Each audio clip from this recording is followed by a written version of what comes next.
days of long ago, created by the cosmic legends of the universe.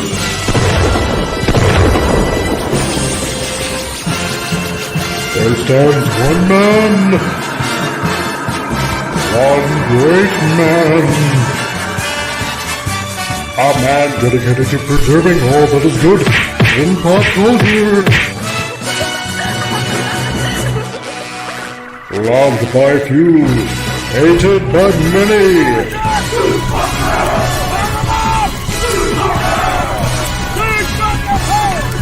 Alone in his fortress of awesomeness, he battles fearlessly against the wolves, the evil, the unjust.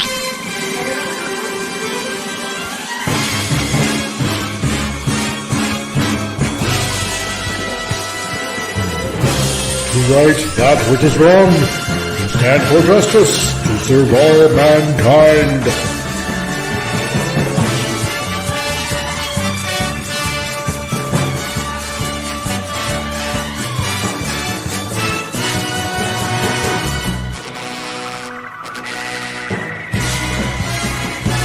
He is the one, the only, the comic Relief Crusader. Hey guys, how's it going? We made it through the weekend and a long weekend, in fact. So I hope everybody had a pleasant Victoria Day up here in Canada and Memorial Day down in the States. So how's it going, guys? Nice to see y'all. It is episode 84 of Titillating Tuesday. Enter the Geekosphere. And I want to say hey to everybody that's here so far. We got Gap After Dark. Hola, hello everyone. Hello, Gap After Dark. And everybody's favorite bear, Snow the Poops Cuber. How humans and other critters. Hello to you. And the trusty wrench, Vince Womack. Heidi ho to all you nerds and nerdettes. Hey to you, dude. Nice to see you, man. And we have the illustrious Lunrod now for the real wait. Well, you don't have to wait any longer because you are here and it is happening. And we also got Jason Fox from 540 Studios. Hello. As he has some very pleasant bluey kind of emojis going on there. That's kind of different. I like that. So, yeah, wow. I hope everybody had a really good weekend. I hope if you are, again, still in Texas, that everything is going fabulously well. Hope you guys are still safe and all that kind of stuff. And you know what? I also want to say to Wendy, I know you're Dad hasn't been feeling very well, so I'm really hoping for a very speedy recovery for your dad. I really honestly do. And I hope he does very, very well and that he pulls through and everything like that. So Wendy, my heart's out to you and your dad. So I hope he does well. I hope he does a speedy recovery. So and everything like that. That being said, let's welcome everyone onto the panel, shall we? If you're blue and you don't know where to go to, why don't you go where fashion sits? Happy on, how's it going, dude? Hello, Clarice. It's good to see you again. It's going good. Bone Saw is ready. Yeah. Got you for 2 hours of playtime. Yeah, you do. How was your birthday, man? It was a great birthday. Thank you for asking. Sorry I missed the show on Friday, but was just too busy with stuff. Nah, just it's all good, man. couldn't pop in. But yeah, man. Hope you had a good show, and I'm glad to be back. Nice. Hello. Hello. Yeah, that's right. And you know what? I totally forgot to do that. If everybody can put a WW for Wendy Trauma Warrior, you know, just so if she watches it on the rewind, you know, goes to show that, you know, we're all thinking of her. Exactly. A WW. And Pop Culture Republic, how's it going? Hey. Oh, it's going well. Nice. Is it really? The birthday boy has returned. So very cool. Yay. I had a good time at Chuck E. Cheese. No, I'm just kidding. Oh, yeah. Did your mom clean your whole place? Yeah, Yes. most of it. There was too much to do for the time period. That's how bad it is. Oh. It's my birthday. Clean my room. No Ah, cake for you, or you get no. You don't I didn't clean have your a birthday room. cake. Yeah, that is one thing I didn't have is birthday cake. Oh Oh, man! you didn't have one. Uh-oh. I used to have chocolate cake like every birthday, but yeah, Yeah. Oh really? that's my favorite is chocolate cake. But you Oh, know, it's all good. Oh, goodness. And we also got the geeky classic leftist Tom. How's it going? Sorry, I'm late. I come to a revelation, sort of, which you kind of know already. It's like, holy crap! I've come to a revelation. Yes. I Nice. discovered I'm more one-sided than others. I'm like, oh no. You know what I'm talking about? I know what you're talking about. I know. I guess I'm more conservative than I thought. What Yes. the hell? You're gonna have to change your name now again. No, I still have leftist ideology to an extent, but holy crap. The geeky centrist. Middle leftist Oh, Yeah, I was centrist. about to say you're becoming centrist, maybe center right. Yeah. Ooh. You know, like, Ooh. sorry, just after Stallone agreeing almost everything he does because he's leaving Hollywood and or maybe he already has and going to Florida and just so many other things. It's just, oh my gosh, I can't back my leftist, the extreme leftists anyway. I can't back them. I just can't. They're morons. Oh. I know. Happy birthday, Abby. We did wish you Thank happy birthday. you. Thank you. It's too nice. And Wendy's right here. Thanks, guys. I'm sitting in the ICU with him right now. Sending Hey, best all wishes. good. Yeah. All good, Wendy. You know, you tell him, hey, if laughter is the best medicine, and if he's listening right now, then hi, Wendy's dad, and we're here to make you laugh because laughter is the best medicine. So there you go. And we also got Penny. That's also here. Hi, Penny. Everybody's lucky Penny. Hi. Hey, Good to hey. see you. Penny for your thoughts. That's right. She's a penny for our thoughts. So, which is equally as dangerous. So that being Right. said, as we always start off the show all the time. Oh boy, do I got some good stuff. Let's get into some Will hurt our brain cells right now. Oh, News incoming. So we got some stupid news today. Oh, this one, because I know Pop Culture Republic and the our geeky centrist Tom. Oh, I'm gonna play on that dude. Oh, you got to. I know. Seeing how you two are into photography, and Tom has made this startling and brave admission that this I couldn't help but share. This from the New York Times. Come on. Apparently, the racial bias built into photography. So, Sarah Lewis explores the relationship between racism and the camera. So, I guess right now, photography is racist. Apparently, I knew it. I always knew You're it. racist. Yeah. Yeah. It was only for black and white people with the black and white photos. I see what they're doing. Oh, yes. That's As like yeah. it's black. the Yeah. slide is as plain as black and white. There it is. That's right. That's right. So everybody should be taking nothing more than black and white photography right now, because that needs to be all inclusive, and we can all enjoy the shades of gray. That is. Oh. I can't even. I can't even. I don't even know where this is going, and it's just ridiculous. I'm quite literally just throwing my hands up in the air, going, "What next? Come on, seriously, people." They just I- want to use racism of everything and everybody. Don't Yeah. you hate when you go on like a roller coaster and like that ride camera, it doesn't take picture of like minorities, it only takes picture of white people. So Oh, like they just are invisible like they're a fucking vampire. That's right. That's right. Or like sort of Pooper says, yeah, cameras are racist. They only take pictures of white people. Yeah. Right. Yeah. How dare those cameras, especially Nikon and Canon, which are Japanese cameras. So God, I couldnn believe this when I saw this. So hey, Thetazoid, nice to see you, man. Good to have you here. So Lenrod, yeah, what about sepia tone? Well, it worked for the old West, which was predominantly white. So yeah, you That- can't get away from that. no, you can't. You can't. So You because probably don't want to talk about German brands of cameras because that could open up a whole nother jar. that's right. The Because most you know, racist cameras of all. That's Exactly. right. exactly. They can put all their racist cameras into that racist automobile known as the Volkswagen, which was started by a very, very angry little mustache man. So, oh my God. So Vince and Tesla cars just overlook black people in traffic. Oh yeah, apparently so.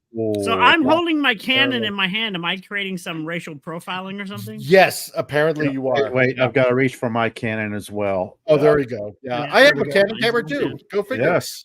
Hey, sci-fi my mommy, Canon. nice to see you here. Hello. Cameras are usually black. Where's the white cameras at? Yeah. Yeah.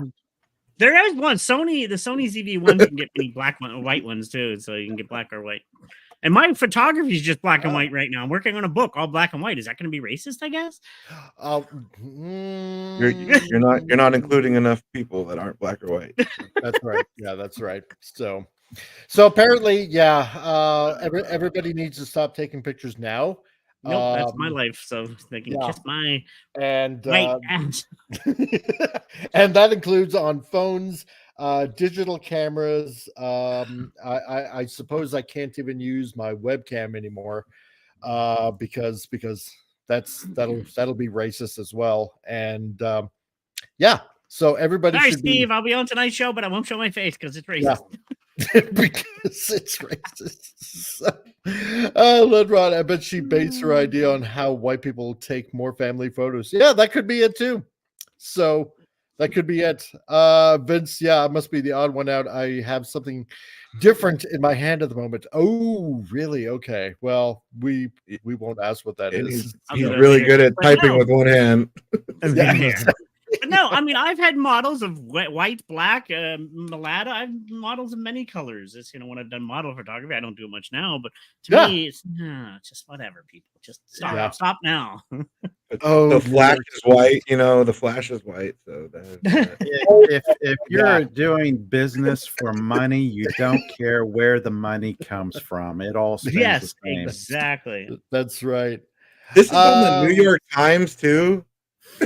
Yes, it is. Wow. You ever put out the cast and call for the Transformers characters? I'm actually making up that video now. The voices that I'm looking for at Thetazoid. She got paid for this article.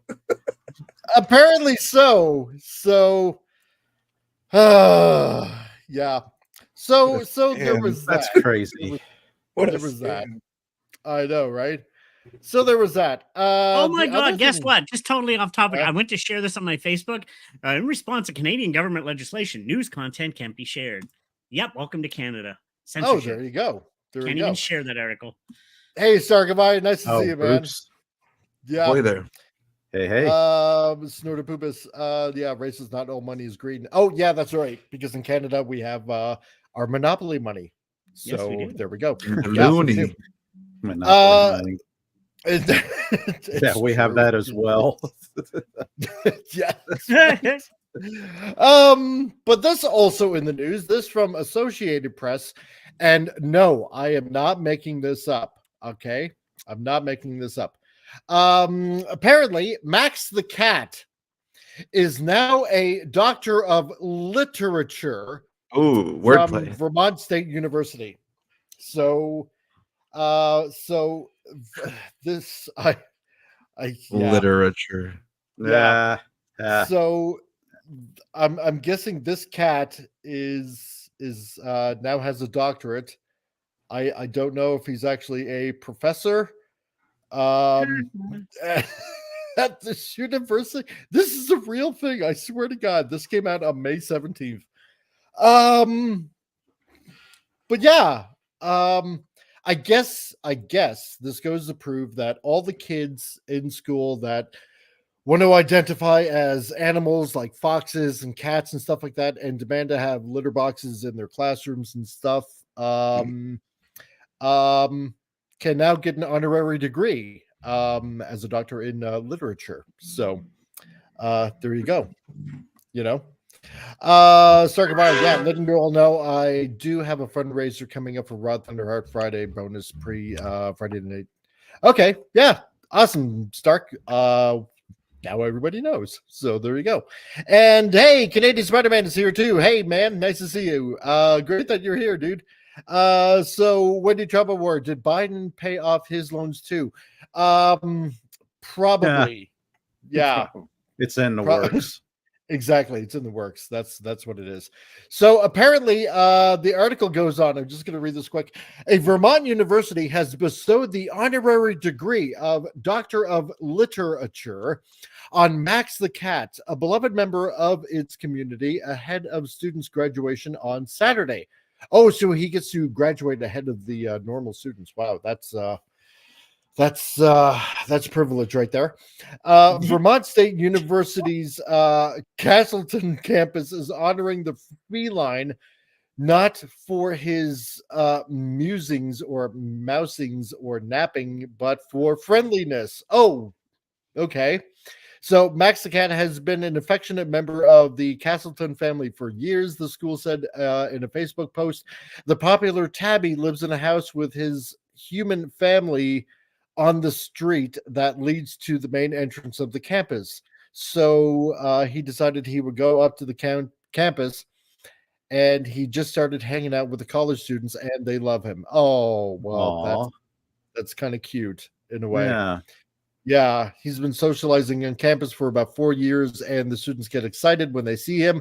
They pick him up, take selfies, and he even likes to go on tours with prospective students that meet at a building across from the family's house, she said.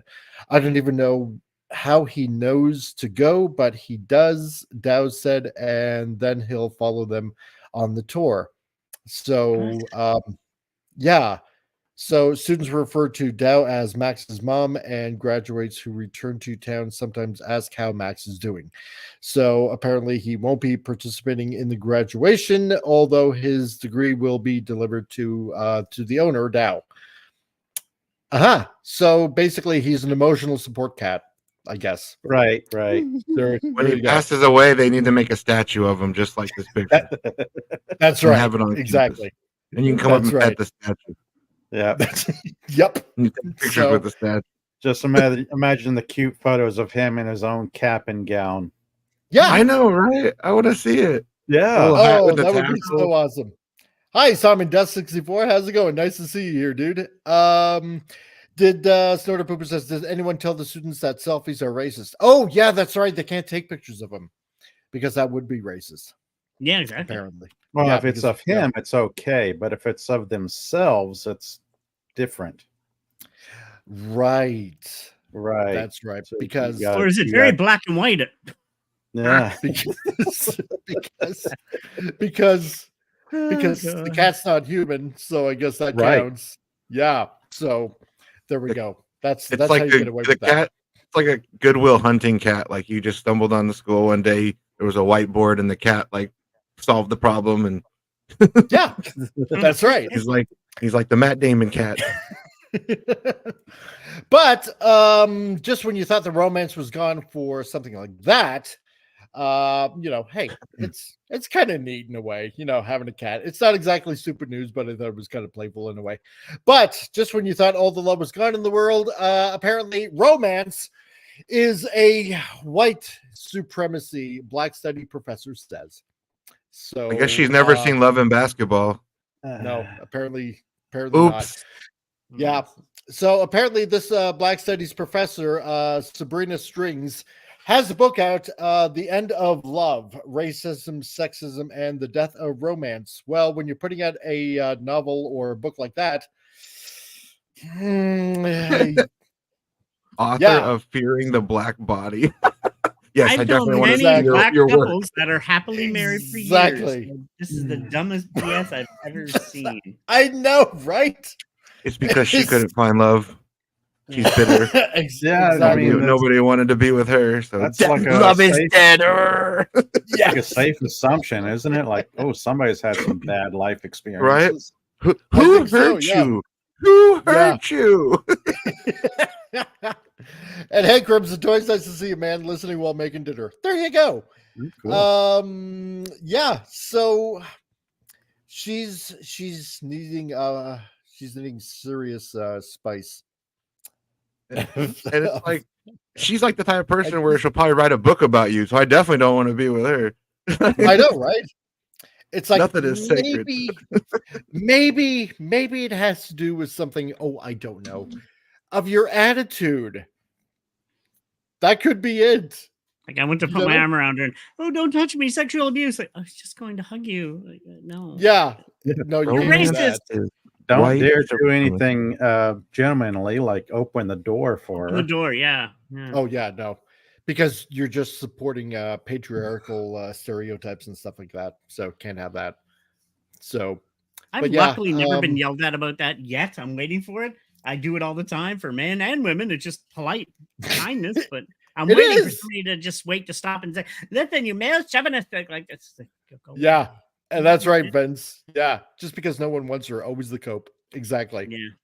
Yep. Ledrod. Yeah. Newsflash. Leftover old hag who can't get any action anymore due to her absurd body count is blaming everyone else for her problems. That's what the headline should say. Clap on that one. Definitely not me. It's society. Yep. That's right. These Everybody else is the problem. Had body counts of one woman had 300 in a year. You slept with somebody every day, different person. Wow. That's, Ouch. That's gross. Yeah. I'm sorry.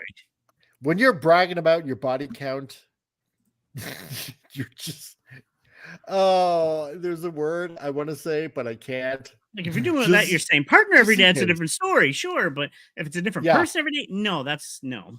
It goes along the same lines as streetwalker.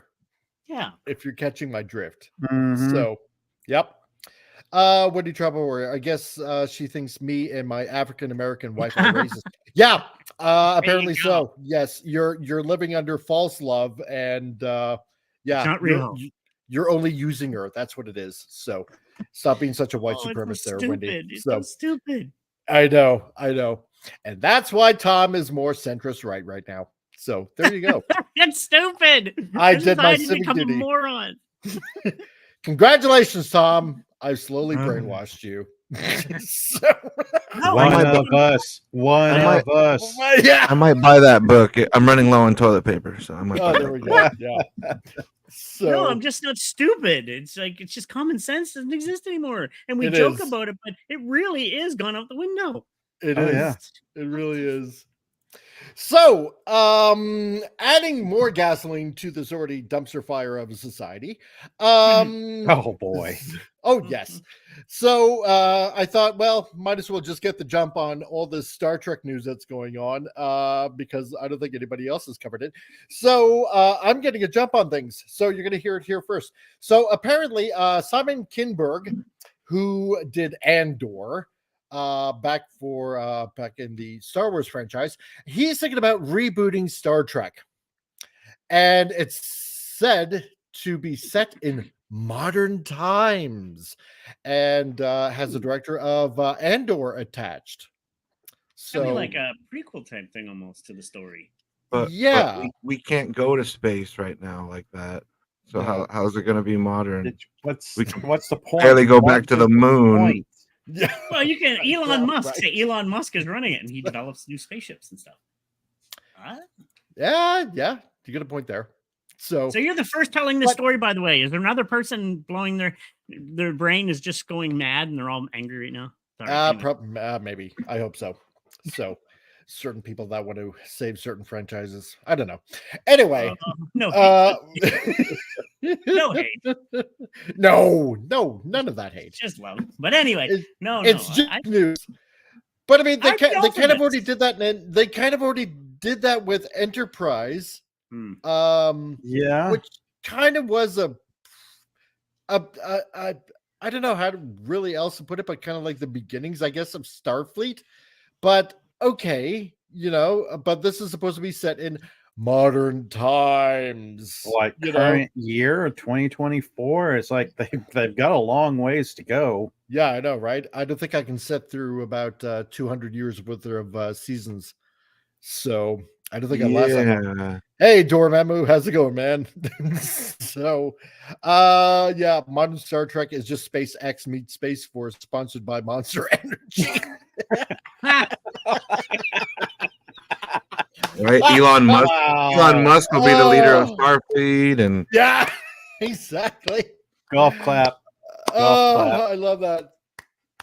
Good for you, Dormammu. Love it. Yeah, I'll get That's to a see good more one. Grimes. I'll get to see more Grimes. I'm happy. She's one of my favorites. So. There you go. So this in mean- the article. Oh, sorry. No, go ahead. No, Go I was ahead. just thinking, For All Mankind did Right. this already. It's For All Mankind is like kind of a loose predecessor of everything we've already seen. Yeah, that's The true. Expanse, you could say, Exactly. For All Mankind leads into The Expanse. The Expanse is pretty much far superior to what Star Trek has to offer. That's true. It is a pretty good series. Really good series. Snorta Poopers. Hey, Real Wood Nation Gaming. How's it going, man? Snorta Poop. Oh, see, now I'm gonna have to read it like this. Stardate 2024. We have made the startling discovery that Earth has no intelligent life. Only because of the woke propaganda that's being touted on everyone. And apparently we can't take pictures of nebulas or Starfield on account that we might be looked at as racist. And we can't have that now, can we? So, yeah. So, yeah, even further back than Scott Bakula. That remains to be seen. With the theme Wow, song being yeah. something by Billie Eilish. Probably. So, Vince, yeah. So what? Set it in World War III. That ended about 10 years ago before First Contact, around 2053. Yeah, that's right. Yeah, because you had the eugenics war and all that kind of stuff. So that apparently they skipped over. So I don't know. That was supposed to take place in the 90s, if my memory serves. Yeah, with So- Khan. Yeah, with Khan. So, Lenrod, yeah, the show takes place during World War III, one episode, all nukes, all day. There you go. And yeah, then the- cut to the so it'll end. be like Fallout. So it'll be like the Yeah. Fallout TV show. There we go. So that works out just perfect, right? Not a bad premise. No. So X-Men producer Simon Kinberg is in talks to reboot the Star Trek franchise at Paramount to boldly go hundreds of years before the Abrams movie to where it all started. Oh boy. So he's pitching the Abrams movies. So this should be just lovely. Oh boy. Oh, yeah. So the new Star Trek movie has already been underway with Andor director Toby Haynes, and Seth Grahame-Smith is writing the script, who wrote the Lego Batman movie. That, which I didn't mind. That was pretty cool. Abraham Lincoln Vampire Hunter, which I heard is just hilariously Silly fun. ass movie, but it's fun. Yeah. That's the only one of those I've seen. Well, I might have seen The Dark Shadows. Dark Shadows, I haven't seen, so I'm hoping that was good. Lego Batman movie, yes, 100%. I saw that. Yeah, I that's a love it. funny ass movie. Yeah, Will I Arnett, l- great as Batman. Oh God, Just yeah. hilarious. Oh man, especially that one scene where he's in his home private movie theater, and, and the Tom Cruise movie, right? It's like, Mhm. you complete me. He just bursts out laughing. Like, oh my God, I love that scene so much. So, yeah, who is this Hugh Jennings and why did he start a war? Yeah, exactly. So, he also says, yeah, Captain Caesars had detected lens flares up the port bow and things are looking pretty shaky. Yeah, exactly. That's how it would go, wouldn't it? So, and Ledrod, yeah, when a prequel isn't enough, they go for a prequel to the prequel's prequel. Yeah, this is basically it. That's basically the whole thing, I right? can't think of any Star Trek lore this would pertain to. I think they're just making it all up. They probably are. I'm right? not very knowledgeable on Star Trek, but it seems like at some point it's just getting ridiculous. I don't think what fans want this. None, as far as I know. It seems like they're going the opposite direction. Yeah, because It is. They're going backwards. Don't want a lot of people want something after TNG, after DS9, and after Voyager, like 5-10 years, see where Star Trek Starfleet is. Exactly. Dormammu, modern Star Trek should just be renamed Star Attempt to land straight. Yeah, I agree. I mean, might as well just have it take place during caveman times. It really makes no sense. Exactly. No. You're following the caveman lineage of Jean-Luc Picard. some caveman with a spear goes into a cave and he finds like an Enterprise there, and then stumbles on the ship and it just turns on and it takes him into Star Trek. Oh my God, were he seen of the other races in the Star Trek universe? He's the Star Child.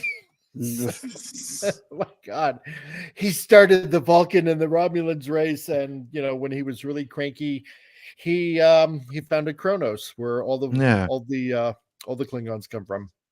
Maybe they'll do a Farscape thing where a modern pilot guy gets sucked into a wormhole and taken into like the future or something. There you go. That's right. There you go. Yeah, Dormammu has it right. Yeah, Real Housewives of Star Trek. I would watch that. Can you imagine? She's Captain Grog, captain of the Stonewheel Enterprise. I mean, imagine you have like two Klingon women and like they have like a fight to the death when they have like an argument. Yes. Battling. Oh, except it'd be a dinosaur. It'd be a dinosaur for real. Yeah. Instead of the lizard guy, the Gorn. The Gorn. Yeah. And it'd be like which variation of Captain Kirk versus a T-Rex. Yeah, Captain Kirk like punching a T-Rex. Oh, dude, that'd be so awesome. There we go. Caveman Kirk. Caveman Captain Kirk. There we go. Caveman Captain Kirk fights prehistoric Gorn, which looks like a T-Rex. There you go. I would watch that. Make it happen. I would so watch that. 100%. Make it happen. And then you have that music playing. Dun, dun, dun, dun, dun, dun, dun, dun, dun, dun, dun. And the T-Rex can't punch back because he got the little shitty hand, so all he could do is like tail whip, like move his head around. Oh my God. Have it be like a really cheap costume, like one of those like T-Rex outfits that everybody would run around in, those dinosaur outfits. I'm having flashbacks of what was it, Con Fury, where the guy went back in the past and he was riding a velociraptor with a Viking woman.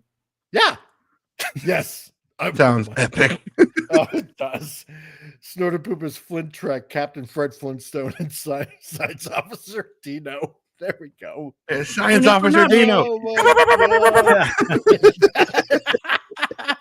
I mean, if you're going that far out, just bring back William Shatner. I mean, he's old enough. He looked like he just belonged back then. I mean, what the heck? He's still alive. Oh my God. There's no sense to it anymore. So why not? I know. So modern Klingon family. Oh shit! Yeah, there's a Flintstone Stone Trek. Yeah, exactly. You might as well, if you're gonna go that far back, if you're gonna make a prequel of the prequel, you might as well go that far back then, I guess. So there you go, Dormammu, How I Met Your Ponfar. Oh my God. Oh, one day I'm gonna have to go through all these live chats of all these live shows, and I'm gonna have to make some sort of parody with everybody's ideas in this chat. I swear some to God. of the best fans. Seriously. Oh my God, this is so good. Vince Womack, have you guys seen the ads for some Star Trek game which Shatner and the Gorn? No, I haven't. No, I haven't. Yeah. So just repurpose a costume from Barney and Friends. We can do that too. There we go. Yeah. There we go. Love that idea.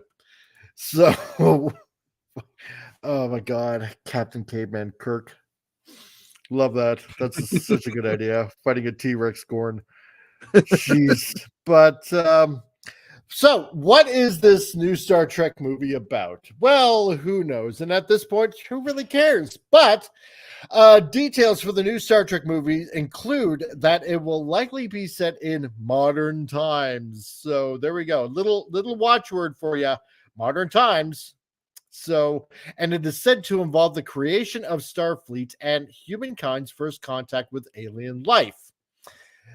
Well, you know, yeah, we already did that. Yeah, right. But it first wasn't, contact. It wasn't current. Yeah, it was first contact. It wasn't like modern day or current day, but this is treading on where the series has already been. Yeah, exactly. Even Star Trek Discovery, what was it? Season 3 did this, where they went back to current day Earth and just started complaining about crap. Yeah. So J.J. Abrams, yeah, because you have first contact, right? So that's really, I guess, the whole beginning of like everything right there, right? Yeah. Saffron Cochran, all that kind of jazz, right? So J.J. Abrams is still involved as a producer. So, oh boy. And it's further said Paramount still wants to do one more movie with Abrams cast that includes Chris Pine, Zoe Salata, Simon Pegg, and the others, which will be the final chapter. Crap. Now, Simon Kinberg is known for Apple's Invasion series, which I heard was okay. The recent Twilight Zone, which kind of sucks. Star Wars Rebels, The Martian, and among his X-Men credits includes Dark Phoenix. That could have been better. New Mutants. Yeah, I wouldn't have that on my credits. Yeah, no. New Mutants. That sucked. Deadpool. Okay. That shit. I'll give him Deadpool and Days of Future Past. That could have been like better. that one. I like that. Star movie. Wars Rebels. Yeah. Rebels was good actually. Yeah, he created Rebels, so that's actually pretty good. But yeah, he wrote both of the terrible the Phoenix storylines, like Last Stand and Dark Phoenix. So man, he wrote the same thing twice and he failed both times. So it's like, I know, right? Read a comic book, Simon. You had two chances at it and both were bad. I know. And Days of Future Past. So Kinberg will also executive produce Abraham Lincoln Vampire Hunter, which I heard that was totally fun. So we got a little bit of a mishmash here of some good stuff and some not so good stuff. So yeah, he's kind of inconsistent, huh? Like he does good stuff and then he does bad stuff and good stuff. Like, damn. Yeah. Well, I mean, not everything can be a winner, especially in Hollywood, and I get that. Yeah. Right. But you're having J.J. Abrams still involved as a producer, and it's like, okay, well, you have the original First Contact. And so I'm getting the feeling that they're really going to push the Abrams timeline as the definitive timeline rather than the original timeline. Yep. That's what I'm thinking. And I think that's where it's more than likely going to fail. What do you guys they're going to stick to that reboot. Well, when was it? 2006, 2009, the J.J. Abrams reboot movie. Yeah. Well, didn't Into Darkness or the one with actual Spock, didn't they explain that like those movies are like a branch timeline of a different version because the actual Spock still existed and like all their journeys actually happened? I'm trying to remember. It's been a while since I watched it, but the original Spock is there and he's like explaining that the timeline we're watching like isn't the true timeline. The Kelvin timeline. You got the timeline and the Kelvin. Yeah, which makes sense. All the crap that we're getting is based on the Kelvin timeline, if my understanding is right. Mm-hmm. Yeah, that's what I'm thinking. So, yeah, you're right, Snorter Poopus. Yeah, good old Jar Jar Abrams, the gift that keeps on giving. Exactly. So, yeah, because I will admit I did like the first Abrams reboot. I mean, I'm not saying it was the greatest. I'm just saying for reboot, it wasn't bad, I think. Yeah. But then again, I enjoyed that movie in some parts. Yeah. Because it was more fast paced, more running around, more pew pews, and less traditional Star Trek where you explored concepts and the nature of humanity and all that. Yeah. It was just it's one of those like revenge movies where the Romulan guy just wanted revenge for something that Starfleet did, and they do that. They like rinse and repeat and do that same formula in all three of his movies. I think that's like one of the weakest things. It's how it's like each of those movies is kind of the same, just with a different like dressing. Yes, I couldn't even Different stand planets, the same last story. JJ Star Trek movie. Oh, I know. Oh, Beyond? Yeah. It's the same Rod, thing. thanks for being here, man. He got mad at Starfleet, wants to get revenge on Starfleet. It's the same with Into Darkness. Got mad at Starfleet, wants to get revenge on Starfleet. It's like, all right, do something else. Yeah, they also had a terrible reimagining of Khan. And Darkness. That was awful. How can you watch that without sunglasses? Yeah, exactly. Lens flares. Oh lens my flares God. galore. Yeah, that's power true. of the sun in the palm of my. Yeah, exactly right. The second one I did not like whatsoever. I mean, Benedict Cumberbatch as Khan. I'm sorry, no, just no. To me, you're always going to have this militant Starfleet admiral or whoever wanting to make new warships and go off fighting, starting some conflict. Yes. Yeah, I see what you did there. Nice. And it was RoboCop in that movie. It was. Yes, Marcus. exactly. And the third one was just, I don't know. It didn't even really feel like Star Trek whatsoever. Yeah, like what you said, Appion. It's basically a Star Trek dude that's ticked off at Star Trek that wants to get back at Star Trek Star Trek. Starfleet. Yeah. That gets ticked off at Starfleet that wants to destroy Starfleet, even though he's a Starfleet officer. That basically which they've done in old Star Trek, they've done in TNG. Did you guys hate it when they used sabotage by the Beastie Boys to defeat the drone army? I know, right? It's like really, and they call it classical music. It's like, oh God, no. What do you mean? I thought that was great. Right up there with Kirk riding the motorcycle around. Oh yeah, shooting foam.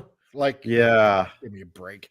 Snow to Budapest. Yeah, the 2009 reboot lost me when fake Kirk drove a classic vet off a cliff, and it just got worse from there. Yeah, I agree. Like that had better been a kit car. Yeah, exactly. Because we all know Kirk didn't have his license at the time. Get real, So, yeah, and that Khan had zero history with Kirk. Made no sense how he introduced himself so dramatically. Yeah, I know. It didn't have that weight that Wrath of Khan did when he said exactly. Yeah, and conflict. Yeah, we get it exactly. Conflict. It's just I have no hopes for this whatsoever. No. It's not going to be good. I don't think so. I mean, I really don't like the modern day thing. Like the second I read that, I'm like, oh man, modern day of all the fucking things for your sci-fi show. Exactly. One of the things about sci-fi is there's supposed to be an element of escapism to it. We're not getting that. We're getting more dreary, dystopian nonsense that we've seen time and time again. Is like, oh look, everything sucks. Yeah. But now everything sucks in space. Your starship blows up. If they even go to space. Yeah, if they even go to space. Yeah. Oh, yeah, that's right. Because if it's set in modern times, right? Because when was first contacting it? It was like 2053 or something like that. I'm trying to something like that. I forget. Something like that. Yeah. You could just imagine everything is going to be so political. No thanks. Oh yeah. Nope. Yeah. Nope. No thank you. 100%. But Star Trek's always been political. Oh yeah, exactly. Eh. Exactly. That's right. Yeah, might as well call it that. Yeah, big warp theory. So dead like so many of our franchises go indie or go home. I'm just Exactly. waiting for the Precisely it, man. crossover between Star Trek and Doctor Who that was made mention not to. Oh God. Maybe he'll get the Sheldon actor from Big Bang Theory, and he'll be a Vulcan in this new show. Yeah. Oh, there you go. Trek. That'll work. But yeah, you can guarantee it'll be full of, if JJ Abrams is involved and if Paramount keeps on going down this, dare I say it, this trek. This is going to be full of puns. Then guaranteed it's all going to be about political matters. It's all going to be about modern proclivities. It's going to be probably full of pronouns. It's going to be diversity, right? Yeah, because this ultimately gets into so much diversity, right? Different alien species and stuff like that, and I betcha there'll be so much, and excuse the language, but I bet there's going to be so much quote unquote whoring around with different alien species, right? Because modern sensibilities and all that kind of stuff, that it's why can't you just be accepting of our relationship and stuff like that, right? It'll be so full of it. Yeah. They're going to work in Orange Man bad. Oh yeah, more than likely. Yeah. Oh yes. Back during the dark times before the Empire. But again, let's be honest, Kurt never seen color. He'd sleep with a green woman. That's right. And that's why he was the stud muffin of the galaxy. He didn't care. That's right. Standard. Yeah. Deep Space Nine did it better when Cisco went back and pretended to be Samuel L. Jackson. There you go. Yep, that's true. So, I actually love the Enterprise episode in the Mirror Universe that used for footage from First Contact. Yeah, that was pretty smart. I did like that. So, breaking dilithium. Hyde and Spock. Oh God, Spock.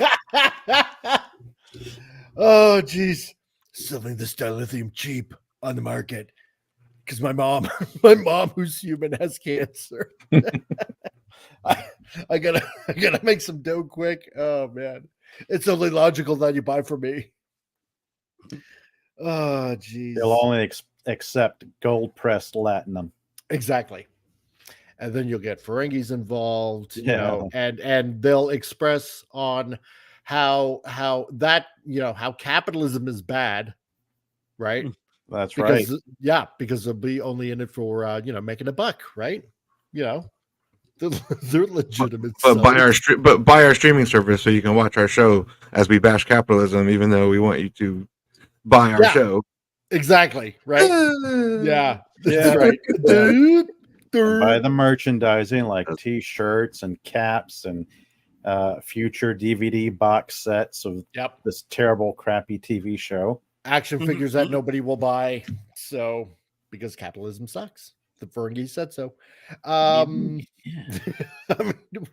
What else? Oh, they'll probably make the Klingons more, how should we put it?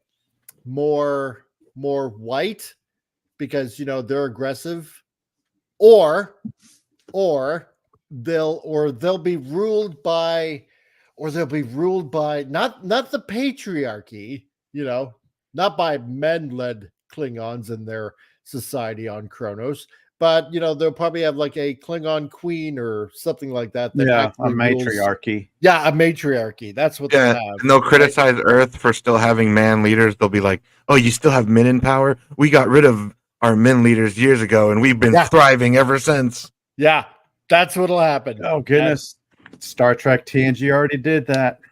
Oh, that's right. Exactly. Klingons will be and Orville and hombres. Yeah. Orville did it also. So, and in the episode where Quark, Rom, and Nog are getting catapulted into 1947 Roswell, New Mexico. That's right. Exactly. because those characters were already showed up in that episode of Deep Space Nine. Yeah, because they were almost experimented on in that one episode where they were in Roswell. So that happened. How do you erase that? So, and yeah, Vulcans will have green blood and nerve pinches. That's right. Yeah, because you can't forget that. So If it bleeds, we can get it. So it'll Yeah. be like Predator. It'll Yeah. have like glowing green blood. And and the only one that can save him is Captain Caveman Kirk and fighting a T-Rex, Mhm. T-Rex dinosaur Gorn. But yeah, I don't know. Nothing new mean, here. No, Nothing nothing really new here. It's not. Then again, It's let's just- be honest. In the modern times, they don't come up with new stuff. They always have to rehash stuff or reboot stuff or recreate. No original thoughts seem to exist anymore. No, that's true. No creativity, no original thought. No. No. Oh, well, Simon, if you got to go, thanks for stopping on in. We were just going to have pretty soon a very brief commercial break, which maybe you might like. It might change your mind on afternoon snacks. So, Oh, yes, you might like that. You may never go in the water again. Because we're talking stuff on prehistoric stuff. Well, this goes in line with that, because one thing just leads into another. And hey, Sci-Fi says, Dan, how's it going? Nice to see you, dude. Yeah, Dormammu, yeah, Gray Aliens Anatomy. Yeah. Oh my god. Yeah. Let's dissect them all. So Vince Morgan, yeah, I like it where Quark and Odo were stranded on a planet. Yeah, that was pretty good. That was a good episode. So, and okay, so we have a spammer on Rumble. Yeah, I don't feel like Bitcoin today, whatever your name is. So yeah, it's gonna be same boring new Trek. It's probably not going to change. Guaranteed that whatever movie this is going to be about the founding of Starfleet, it's probably going to be so boringly political and inclusive and probably even trans-abled and trans this and hooking up with aliens in a trans type of relationship probably on top of that. It's not really going to be anything new. So whatever. There's Don't no really draw care. to it. Yeah, don't No. care. There's no draw to it whatsoever. So, oh well, whatever. diversity for diversity. Yay. Yeah. So I like our idea better. So if you're gonna go back in time for Star Trek, go back to caveman This days. makes me want to start writing bad Star Trek fan fiction. You would make a killing in Hollywood. I probably would. You know what? Screw it. Probably. I've never been a Star Trek fan. I just want them to make a Star Killer Star Wars movie. That's a totally left hand. That's totally. If anybody knows who I'm talking about, you've played the games. The Force Awakens, one of the greatest characters in Star Wars history. Bring them to life into a movie. That's you mean totally. Force Unleashed? Yeah, so Force Unleashed. Thank you. Star Killer is amazing. Yeah. And it's voiced by a great actor too.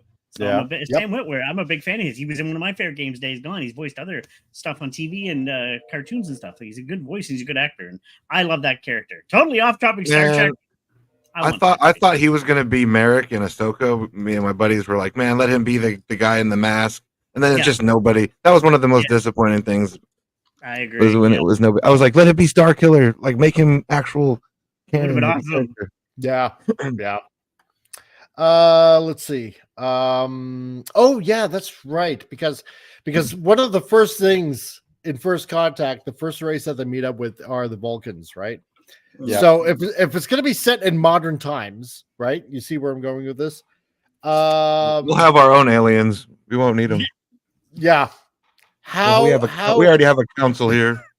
like how are they gonna look at like that one video that who was it, Babylon B put out probably like over a year ago, where the alien comes down and he's talking with some of the advisors in the White House and stuff like that, and they make this joke about how many genders there are and stuff like that. Remember that?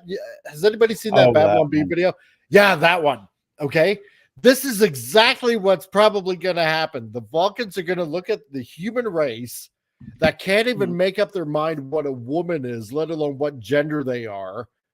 And they're like, yeah, you know what? No, we made a mistake. We should have taken a left instead of a right at Alpha Centauri, and we're just gonna leave you alone and till you guys figure this out. The Vulcans would be thinking, yeah, the Greys were right. These people are mentally ill. We need to keep them on their planet. We can't let them out in space. Yeah, Our planet is highly illogical. Yes. They'll turn into the mirror universe and actually wipe out the human race. It's like, yeah, we need to just put them out of their misery, and now. Why don't you just create a planet, a trans planet, and then everybody be happy? You can. And they're all trans-able to boot. So there you go. They want Earth though. Yeah, no. Oh, that's true. Well, we can give them Venus. We can give them Venus because Venus is more commonly associated with the goddess of love. So they'll be happy on that planet.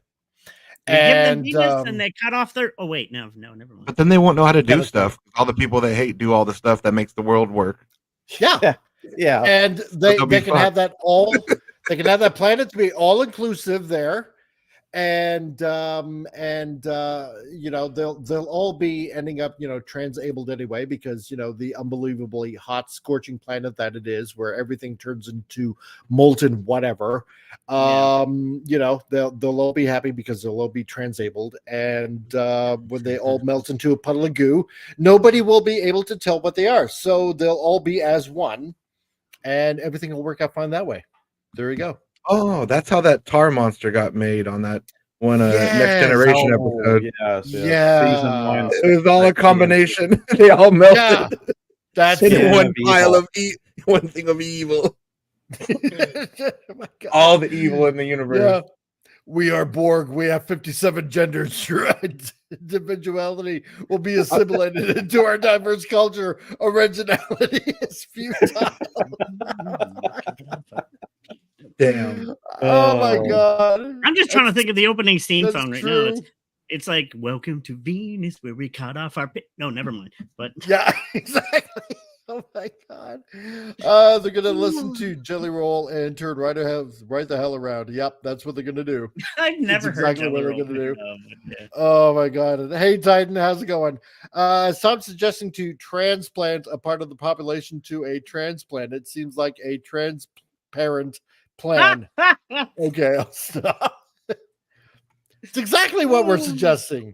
So, and hey, Padawan, wouldn't Pluto be the transplanted since it doesn't know?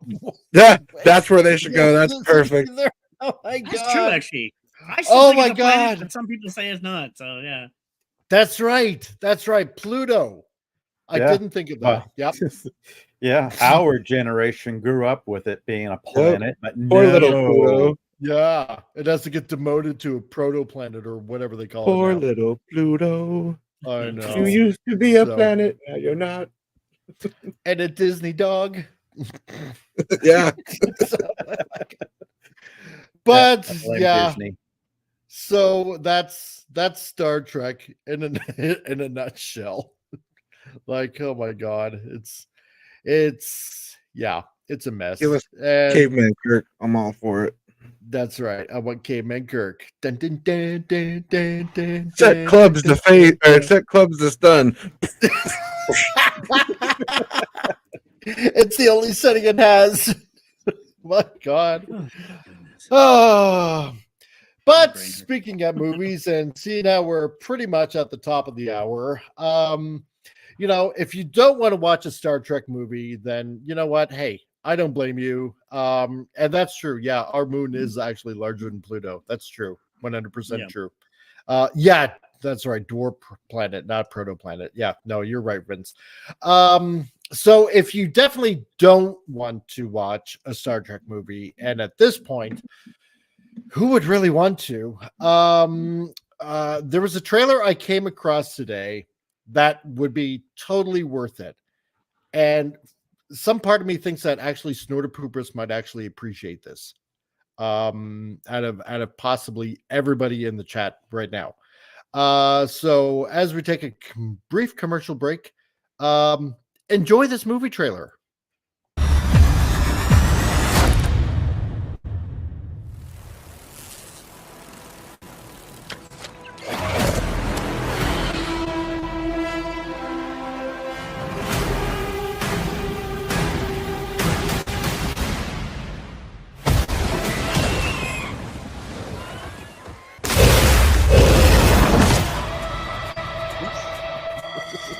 We need your help. Pepperidge Farm.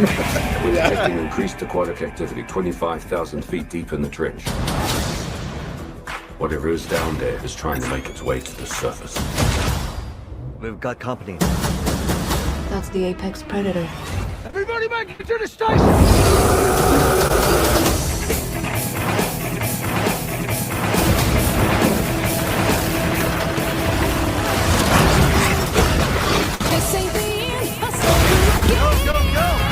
This thing is a snack. That smiles back.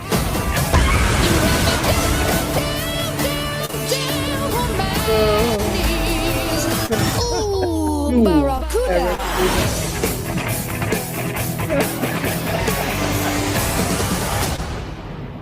Wow. There you go.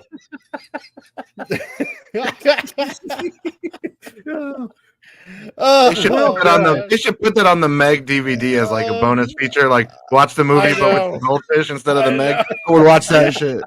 I actually enjoyed the Meg too, but that was just as awesome. That was well so done. good, yeah. Well done. There's always a bigger goldfish. Brought to you by Pepperidge Farm. Yep. I love that bit. Pepperidge Farm remembers. Pepper Farm remembers. Oh, God. goodness. Oh yeah, we're gonna need a bigger bowl of soup. Yeah. You Oh jeez. ever look into a goldfish eyes and like those eyes? Yeah. Oh God, Godzilla 98 flashbacks. Oh, that'll fit a lot of bears. There you go. See, I knew you'd appreciate that, Stuart. So, oh my Lord, that was so good. So, I'd rather watch Goldfish over any MCU movie over the last 3 years. There you go. There you go. Yep. The last 5 or 6 years, easy. It's a Padawan.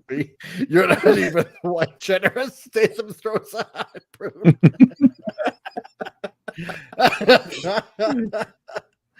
Oh my God. I know, right? So, well, I hope you got a kick out of that. Man, oh man, I'm going to have to check these guys out more. Those are awesome commercials. And you know what? If I get dinged on YouTube, because Barracuda was playing. Yeah, that's it. That's what I'm thinking. The only reason you get ding is fucking the song Barracuda was playing. Yeah, it's all worth it. It was all worth it. Yeah. The song adds to the epicness. Ooh, it Barracuda, and he's going to stab the goldfish. Like, oh yeah, it would have been so much more if I was like, ooh, goldfish. Yeah, like just like a custom voice line on the song, real quick. Oh man, change it up. It's a lot of goldfish.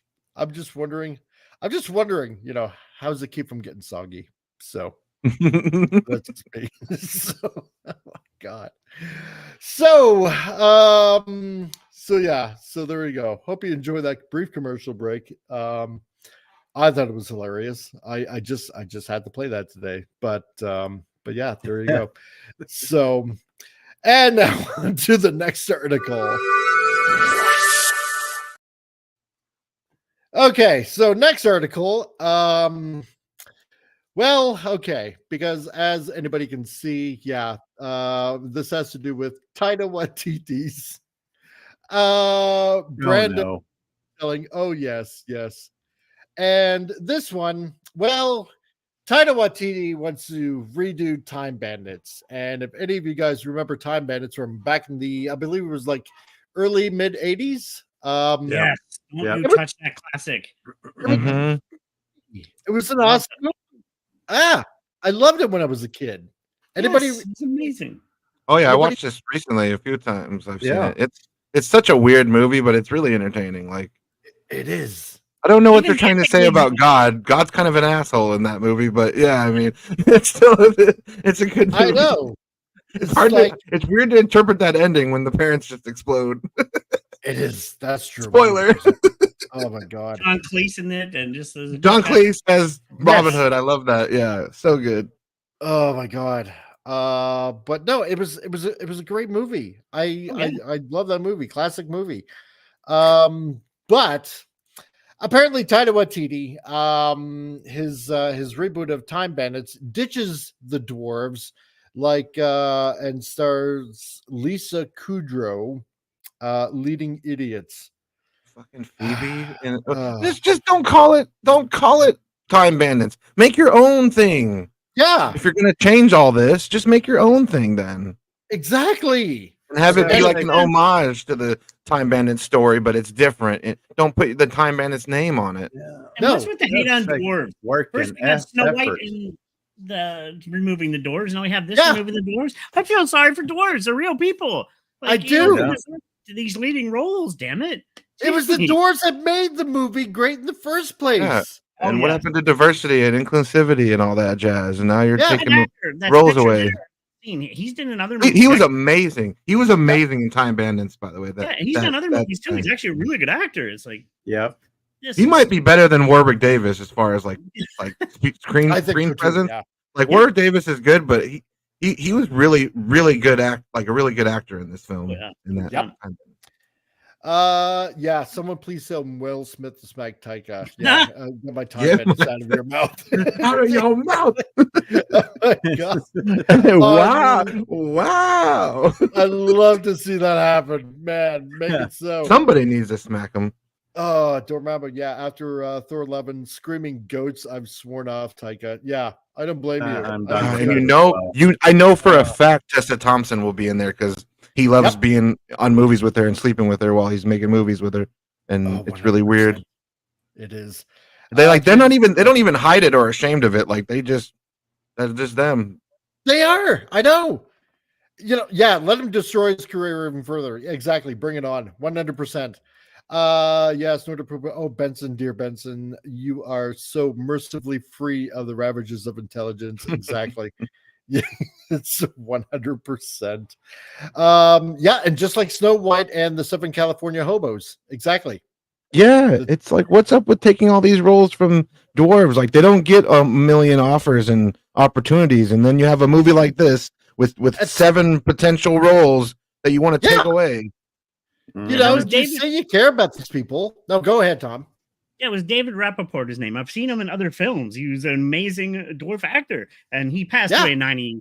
But, I mean, what a brilliant actor. And I was like, you're taking the chance for other people to live up to his role. Like, exactly. And it's like, that's stupid. No. It is. Dormammu, dear Taika, just make the Taika Waititi laughing movie full of puerile jokes. Only you will get that no one will laugh at. Yeah, maybe then you'll understand that you have a directorial ability to U-ball or U-bowl. Yeah. Yeah, U-ball, he's a special individual, that one. Oh, he is. Tell me about it. Yeah, 100%. But yeah, I suppose there can only be one top dog dwarf, and that's Dinklage, aptly named, I think, for the longest time, probably. Just because you were really great at one show. You want to know something funny about Peter too? Is that he was in Destiny, the game Destiny, as the little NPC that talks to you, but he delivered his lines so shitty and so crappy that they cut all of him from the game, and they got like Nolan North or like some better voice actor to replace all of him because he was so bad, and how much he like phoned in his performance. Like, he played your ghost. That's the thing that keeps you alive. I love Destiny, and I remember playing it. And he was in the original, and they're like, "No, you just phoned it in. You were terrible."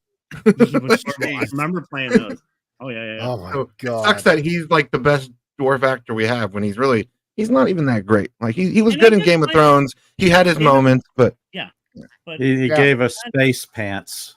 Nah, I love Space Pants. Not gonna lie, I do like Space, but he's not the best actor out there. No, I liked him in Infinity War too. You will die, only if it kills me. That's what killing you means. Exactly. Like, oh my God, really? Could you have delivered a better line than that? Oh my God, that was so stupid. Yeah. Ben says, yeah, Hornwoggle or whatever his stager name was, did an interview on Piers Morgan with a leftist who didn't want to see dwarf exploited. Oh, like, come on. Nobody's exploiting them. If there's a role that they can fill, then they're not exploited. They're just, you're hired. You know? Yeah. We need a dwarf, a little person, a midget, whatever you want to call them. I don't care. I'm not exactly the most political person on this planet, nor do I want to be. I go by the 80s rules, right? No, as a diehard wrestling fan here, and his name is Dylan, the guy who played Hornswoggle. He's against it. He hates Peter Dinklage for this. He's like, you're taking roles from us. He stood up for. He's like, no, you can't. He was hoping to have a role in that. He's gotten into acting since he left wrestling, and he's like, no, he's so ticked at Dinklage just ruining it for all other dwarves. Yeah. He's like, no, stop. And I watched it. He was unhappy. The whole point is, you know, if you need a woman for a role, okay, fine. You read the script, you find out, you know, what the character is like, what she looks like, blah, blah, blah. And you try to cast as closely as possible, or, you know, at least you should. That's the way they used to do it, you know, or if the role requires, I don't know, like a black man, then you source out a black man actor, right? Or if you need, I don't know, let's say a ginger female, fine, then you go source out a ginger female actress, right? But if the script needs a dwarf, okay, fine. I'm sure there's lots of them looking for work. You're not exploiting them whatsoever. You're just giving them employment. That's not exploitation. That's employment.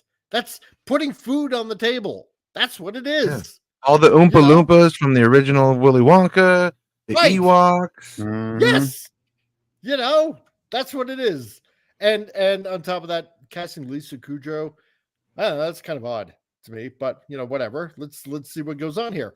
So following Marvel's Thor Love and Thunder, Love and Blunder, I would put it, it sounds like Taika Waititi has done it again with his Time Bandits reboot series at Apple TV. Oh boy, I can't wait for this. Oh, it's going to be a series. Oh, no. Yay. And has ditched the use of dwarfs. Oh boy. This is going to be a winner instantly. So, and that's not all. As it's also learned that Friends actor Lisa Kudrow is the leader of the ragtag group of thieves, replacing David Rappaport from the original film, who played fan favorite Randall. Right. Wow. So, oh my God. So the gender swap that it's, I like ditching the dwarves and gender swapping. How about if you want female characters, have a female dwarf in there then. Yeah. Exactly. Fuck, it's not that hard. That's right. Yeah, I blame the Willow series. Yeah, that was garbage, man. Just garbage. Snorter Poopers. Yeah, I'm very annoyed that they never cast real Vulcans to play Vulcans. Yeah, I know. But what are you gonna do? So, but no, why? What you know what? Here's the thing. And because I put a video out like last year, because you know Taika Waititi wants to do like Akira, the famed manga anime movie from way back when, you know, with Warner Brothers. Like, no. And I don't care if he said he's a huge fan of it. No, you're not. You're not. You are a liar. You're a liar. You just barely made a passable Thor movie with the first one with Ragnarok, but the other one was pure dog shit. And Ragnarok, he didn't write. That's why Ragnarok was better. He only directed it. They let someone else do the better part of the work. But when they gave him all the control in Love and Thunder, oh boy. Yeah. Oh yeah. That's when we got that. He even admitted he never read a Thor comic book in his life. You know? Oh, maybe I'll read one after this movie comes out. It's too late, you moron. But yeah, so it's taking Time Bandits. So yeah, so instantly no doors are going to be in it. And that was the funnest part about the movie, right? Because when I was a little kid, it just bewildered me that there were adults that were the size of kids, little kids. It like I swear to God, I was like maybe 8 years old or something like that when this movie came out. Like, okay, 1981. I was 9 years old, right? And I'd never seen a dwarf in my life. All right, little person, midget, whatever you want to call them. Again, I don't care, right? Never. But it's just people. It's like, wow, there are really people that small. And I thought it was like the coolest thing ever. I did.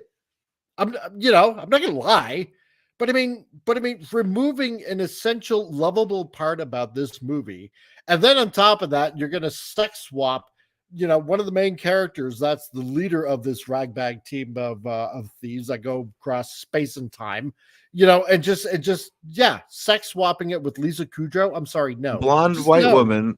Isn't he? I know. Are they going towards the message or not? Like, what's going on here? I don't know. I haven't the faintest idea. It's so weird.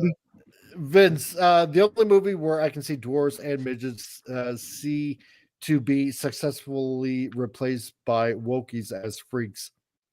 Yeah, that's right. Yeah.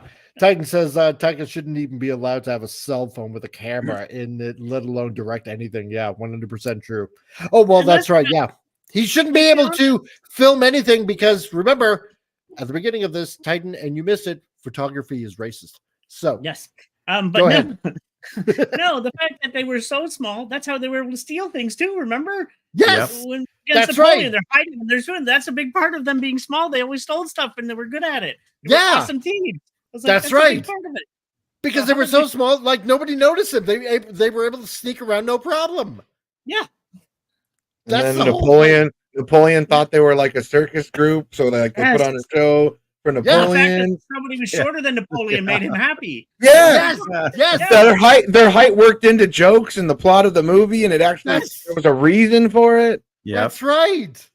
This is that was the fun part about it because I remember that. Thank you, Tom, for reminding me of that. Because Napoleon was short, and he's like, "Oh, look at these little."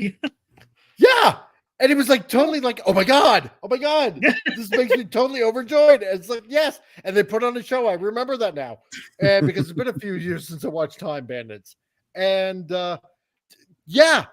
that's what made the movie work because you could add in these little jokes that just worked for the whole entire movie, right? But no, like how is that even going to work? I mean, even if they go back to the Napoleonic era, with like average sized people, how's it even going to work? Like if they're taller than Napoleon, it's like going to be like what, off with their heads or something like that. Like, tell me. Really, I don't think it's even going to work because you're dealing with a director whose sense of humor is just out there, and his jokes don't land. No, he'll have screaming goats do 100 screams. Yeah. You didn't laugh the first time. You might laugh in the next 20, 30 times I try it. Yeah, that's true. Yeah, I expect lots of jokes about wishing she could turn back her period. Oh God, yeah. Can you imagine? Oh, this Waititi should be just restricted to creating original movies, his own original concepts. Like, what was it? Jojo Rabbit? Was that his? I think so. Yeah. Ensign Rusher. Napoleon was 5'6". I'm 5'4". F you guys. Hey, I'm 5'6" too, and I'm considered short. So hey, I get it. But you should apply for a part. Yeah. Why are you sitting here typing on the computer? No, but I don't have a problem with short. Hey, I'm 6'1". I'm sorry. I can't. Damn you, help you're it. tall. I know. Damn my whiteness. My white Aryan background. But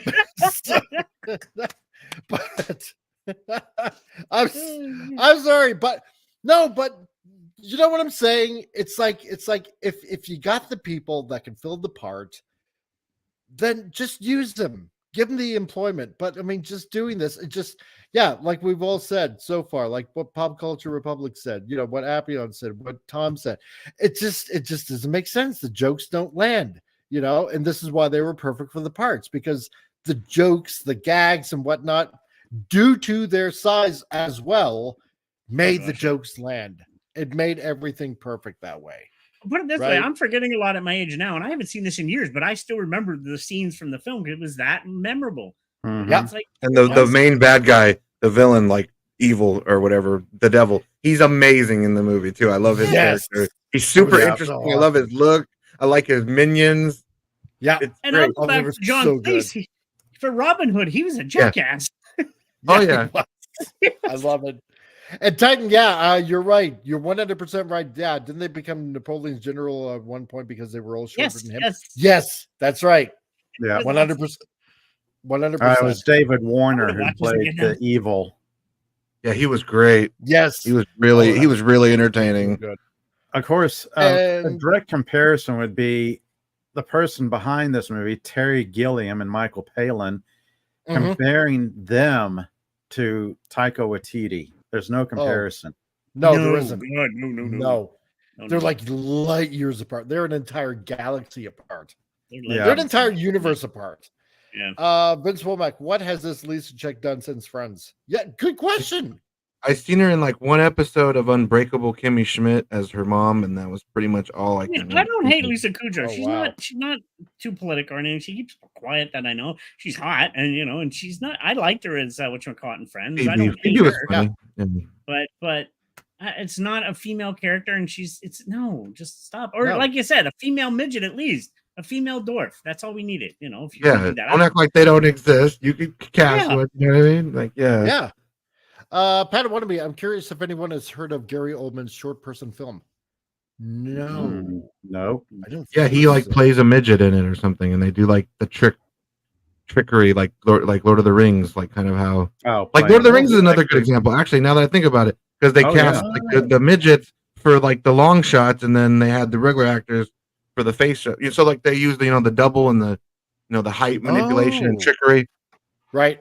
But yeah, Gary Oldman has a movie where he plays he portrays a midget in it. Oh, as long as we don't get a MODOK looking thing. Oh God. So, yeah. David Warner is nearly always a win. Yeah, that's true. 100%. I agree Yep. with that. So, but the original was a huge cult classic. Yeah, it's true. The original was a huge cult classic among those who watched Terry Gilliam's Time Bandits movie in the 1980s, especially that ending. Yeah, the film kicks off in young Kevin's room where 6 dwarves have stolen a cosmic map and they're looking for a way to escape before they are discovered by the supreme being who wants the map back. Well, hence the title, obviously. Yeah. The boy ends up with a group of dwarves as they escape through time, leading to all kinds of super cool adventures. And again, that ending. So, yeah, that but- ending is crazy. but this is what we're getting. This is Lisa Kudrow, and you got a cast so diverse. Oh my God. It's like you got a Viking, you got like I don't know, like a page from medieval era or something like that. You got some disheveled black guy here. I don't know what the one on the far left is. I don't know, like An He looks like he's Stoner? from he looks like he's from like the Yeah. Renaissance. it could be. Yeah. Oh, and Ginger on top of that. So, there's a thumbs up, I guess. And the other kid She looks like Native American or like some sort Or- of like indigenous person. yeah. It actually looks like the little girl from Exactly. Godzilla versus Kong, the one that talks to Yeah. Kong. Yeah. That sounds Oh, that yeah. sounds like it. Yeah. Oh, this So- I'm getting vibes of Snow White and the Oh, seven me too. rejects from Community Theater. Big time. Big time. The 100%. only connection she has with the original character is the fucking jacket she's wearing. Yep. Little personality. Little person. Yes, little midget dwarf, little person. Oh my God. Forced perspective. Yeah. Forced perspective. Exactly. Yes, Gary Oldman is on his knees as a character, and I think Dinklage is in it too. Oh, okay. Cool. I He's had on no his idea. knees. Oh, that's how they did it. Okay, now I actually want Ah. to see that. That sounds interesting. Okay. But I mean, this is nothing. This is basically nothing like the original. And nah. Garbage. See, here's the problem, right? With like old fogies like us, right? That have seen all these amazing movies like over the past 40 years, basically here and there. And a lot of them for our age group are cult classics, like Yeah. this one, for example. And you're gonna have a lot of people out there. Well, this wasn't made for you. It's made for a new generation. Yeah, well, okay, sure. Make an original film then. Yeah, Is- then either make is an that- original film Or just make it like the old one and just maybe update it a little bit, with like maybe new effects or something like that. Update it with effects, but keep the integral part of the story of a bunch of, little guys and a kid that go off on a bunch of adventures. Or don't even bother remaking it. Just do it that way. There's no need to mine. Or don't. Yeah. There's no need to mine the 80s for IP ideas. The 80s were the 80s. It was a magical decade. Culture was awesome. TV shows and movies were awesome.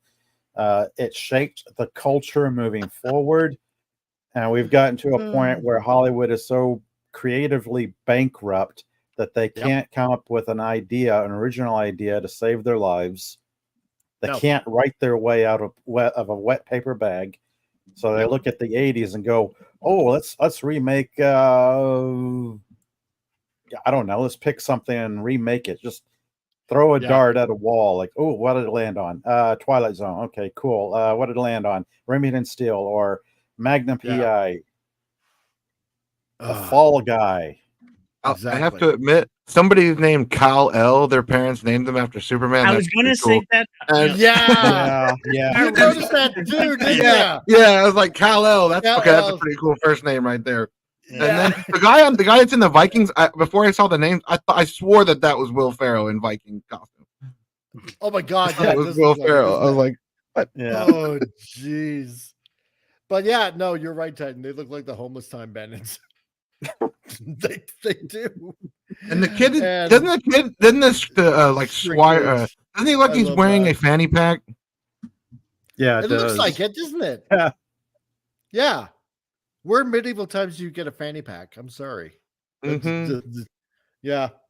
But no, there's no originality in Hollywood anymore. They just handle they're just IP bandits now. Yeah. Oh, there you 100%. 100%. Time bandits, if you were. Yep. They're stealing from the 80s. Everyone seems to be apologizing for 80 films. Yeah. No, not it does. It's not really apologizing. Yeah, they were. So yeah, they gave us a lot of TV trash. Yeah, Casablanca, the TV show with David Soul, Starsky and Hutch. Oh yeah, that was an awesome show. And even the worst of the 80s, I still go back and rewatch over anything made today. True. I'm sorry if it was very insensitive for me to make that movie. That's probably what he'll end up saying. I swear to God. So, and yeah, now Seinfeld is caving and apologizing for the bee movie and weird relationship between a woman and a bee. Yeah, I know, right? That's so dumb. That movie was terrible. Well, yeah, it was a bad movie, but I mean, at least they tried something. That's the thing, But I mean, can you imagine if they made something like, I don't know. Let's pull an old series from the 80s out. TJ Hooker. TJ Hooker. And if they were to make it like for today's proclivities, better change that last name. Oh yeah, they would probably take that last name so literal that they would make Max Headroom. Oh, Max Headroom. Oh God, yeah. Can you imagine? I always thought that was a porn star. Yeah, they probably did the same thing with TJ Hooker, right? Make her a cop streetwalker. That's a perfect porn name. Yep, that's right. And it'd be a woman of color. And with like probably a big 70s afro kind of look, and a police hooker. That's probably what they would do if Taika Waititi ended up with that property. So it would be Tessa Thompson.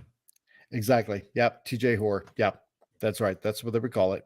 So that's just another Tuesday in most of these cities now. That's true. So moonlighting. Oh, can you imagine that?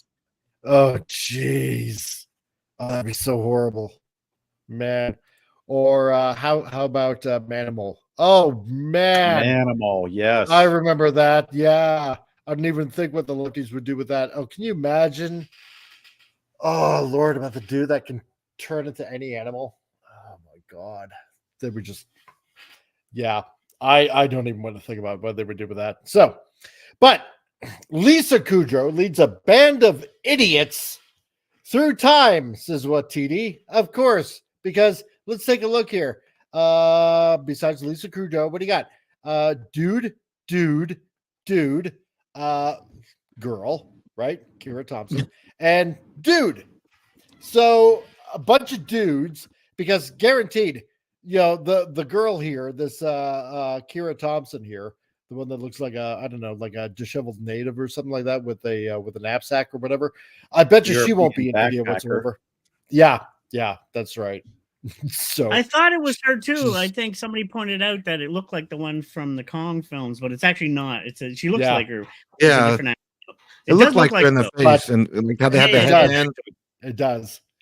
But so apparently what is happening in the Taika Waititi reboot is that while the TV series will feature an 11-year-old Kevin, similar to the original film, Lisa Kudrow plays Penelope, the leader of the group of thieves, and all the dwarves have been ditched in favor of non-dwarf actors. Hooray.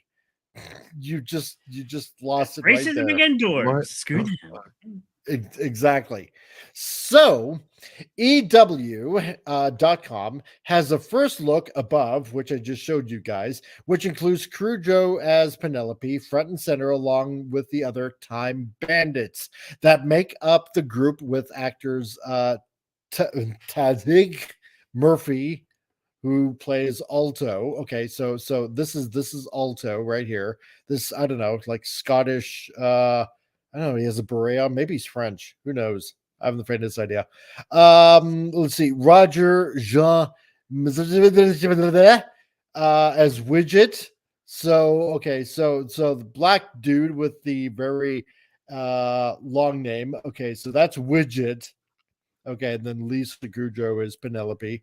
Okay. Who else you got here? Cal L. Tuck. Okay. So basically Superman here is Kevin. Yeah. Kira Thompson, Saffron, and Rune Temte is Bitlig. Okay, so the Viking-looking guy. He's actually been in a Marvel film. He played in Captain Marvel. He's one of the character Braun Char. He played, so he's done some films. But okay, yeah. So, in addition to David Rappaport as Randall, the original movie also starred Kenny Baker, right? Who was Fidget, who actually was the original R2D2. Malcolm Dixon as Strutter, Mike Edmonds as Og, Jack Purvis as Wally, and Tiny Ross as Vermin. Not to mention greats like Sean Connery and John Cleese. Yeah. Oh, yeah, that's right. I forgot Sean Connery was in this. Yeah. They're trying to find an actor. They're wanting to find an actor similar to Sean Connery. Then somebody said, well, why not just ask Sean Connery? And he loved it. Yeah. Hey, Cycleman 90, I'm glad they canceled the remake of Quantum Leap. The original was just awesome. Yeah. Oh God, I'm so glad they canceled that, because I just could not watch it beyond the first episode. That was horrible. Oh, I can imagine. Never seen it. I forced myself to watch an episode of the new Kung Fu remake, and that was awful. Oh yeah, I heard it was. Same with MacGyver. I could only get through a couple of episodes, and it's just not the same. It's not. There's only one MacGyver. There's only one Kung Fu. There's only one Magnum PI. That's right. So, my God, this is just looking worse and worse. I'm sorry. Does he not have another arm? It looks like he's only what is he, like the one-armed bandit? The one-armed time bandit? It looks like he's reaching behind his back while he has this dazed and confused look on his face, like he just woke up, confused about where he is. There's a dude that ate one too many special brownies. Yeah. And he's probably scratching his arse. So, man, that it wasn't me. It was the one-armed time bandit. Yeah.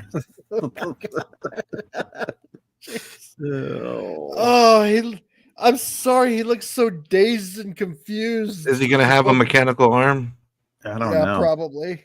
Wow. He's ableist, so there you're throwing in that diversity. There you go. They are supposed to be idiots, so I'm guessing they are confused a lot of the time. They can't think right.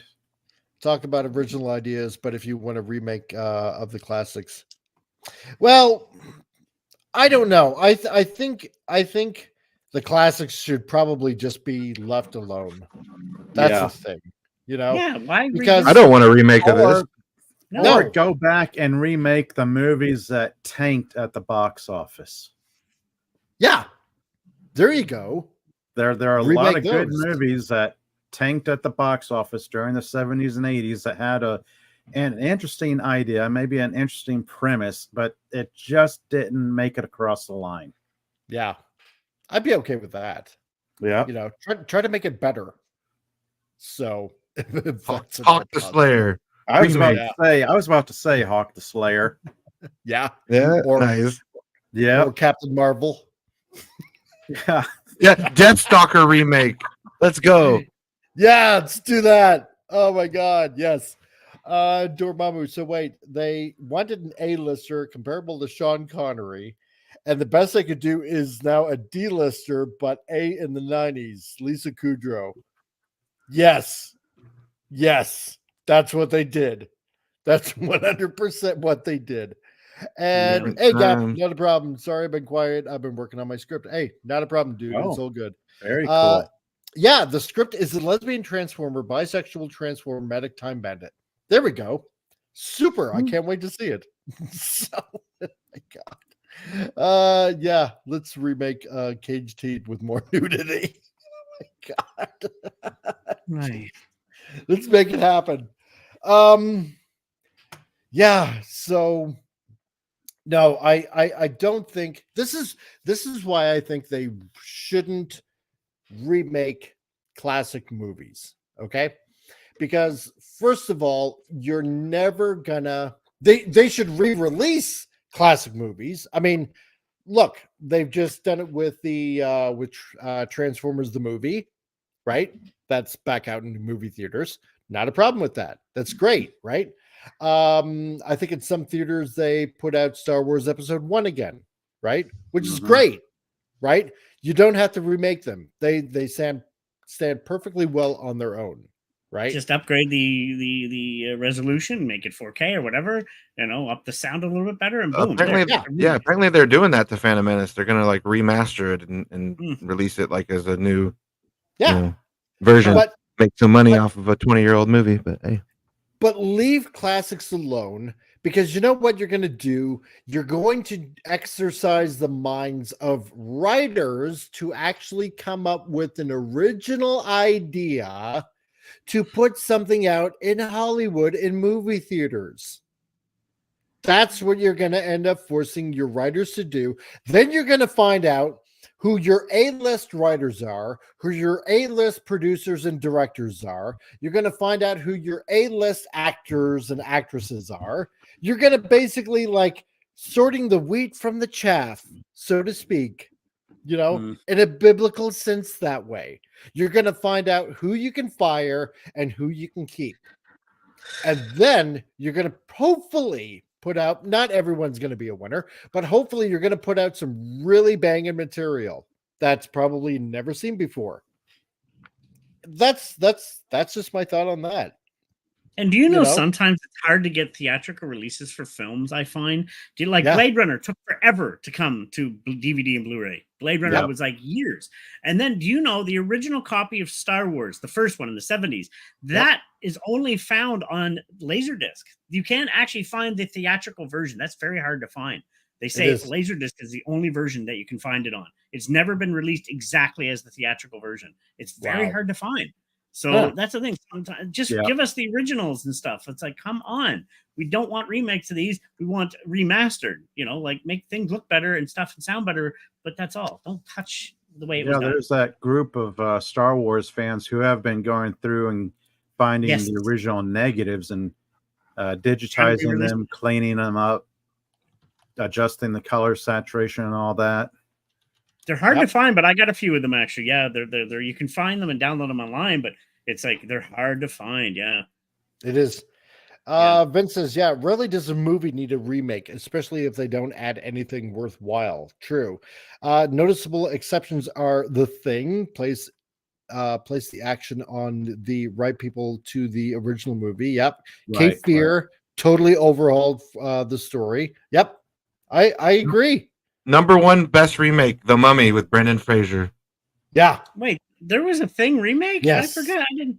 Oh. Yeah. Well, they made a prequel. They made a prequel with Mary Elizabeth Winstead where they show you like how the axe ended up in the wall and like all the events leading up to them chasing the dog with the helicopter. Yep. Oh yeah, that and that came out. But I think he's what saying was it, that about the 10 thing years is an ago or actual. Yeah, the thing itself is an actual remake of like a 1950s, I think, movie or something like that. Something like that. Yeah. Yeah. The one in the 80s was a remake of a 50s movie. Yeah, totally. See, Vince knows. Vince knows. Comic Relief, got any cool stuff you've been working on that you can show us? There is a few things. Actually, I will be plugging a little later on in the show. So yeah, Vince. Yeah, the Plug thing. it in, plug it in. Yeah, it is. It's 100% a remake. But It's yeah, a great film. That movie is a masterpiece. Because I think that prequel came out about 10 years ago, which leads into the 80s thing. And it does so like perfectly. It's great. The only thing I didn't like about the prequel to Thing is that not enough practical effects, too much heavy reliance on CGI for the effects of the monster. But other than that, I kind of was enjoying the movies. You know, the movie. So what is going on? According to the description of the article, the new Time Bandits reimagines, God, I hate that word now, the classic story over 10 episodes following Kevin as he falls in with a group of marauders led by Lisa Kudrow's Penelope. I just love Lisa Kudrow and thought it'd be awesome to see her leading a band of idiots through time, Waititi told the site. Maybe I'll okay. the whole Instagram then don't thing. call it Time Bandit. Then come up with an original story title, and then have it be not really related to Time Bandit, but your own time traveling movie. Yep. I don't even hate Lisa Kudrow. I don't mind her, and give her a different story. I'd be okay with that. But what the hell?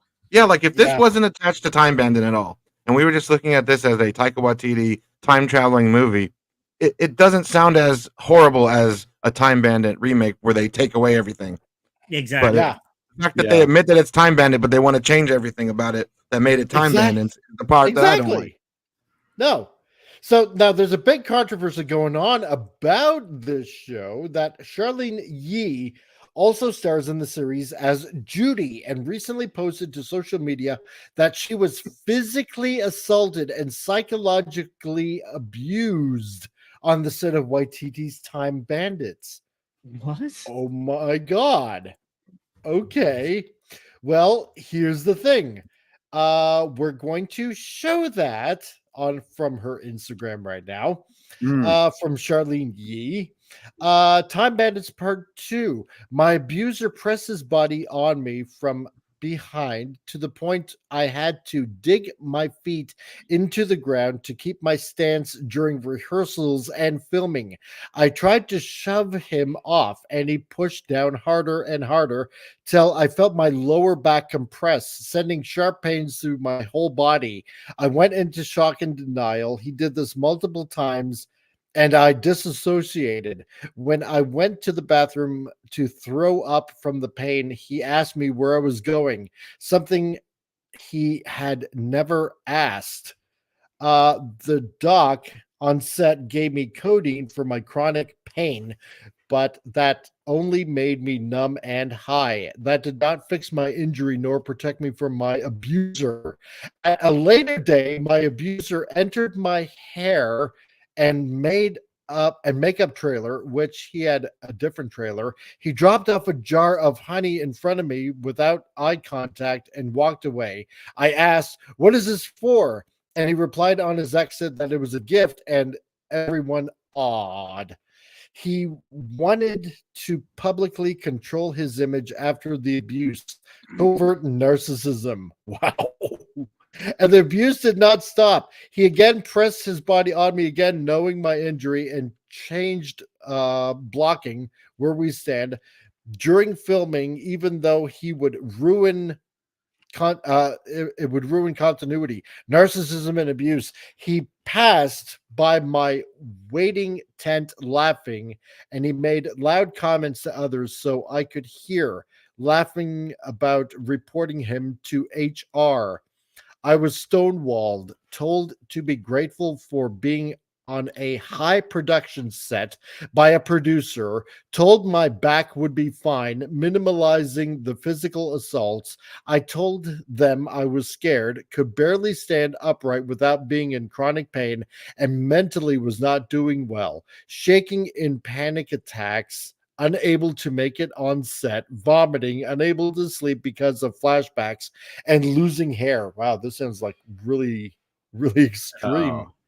A high production job, meaning big money and power that can dispose of you and sweep you under the rug, treating you inhumanely, proving their deep lack of humanity, prioritizing people's careers and a fictional world than protecting those most marginalized and targeted.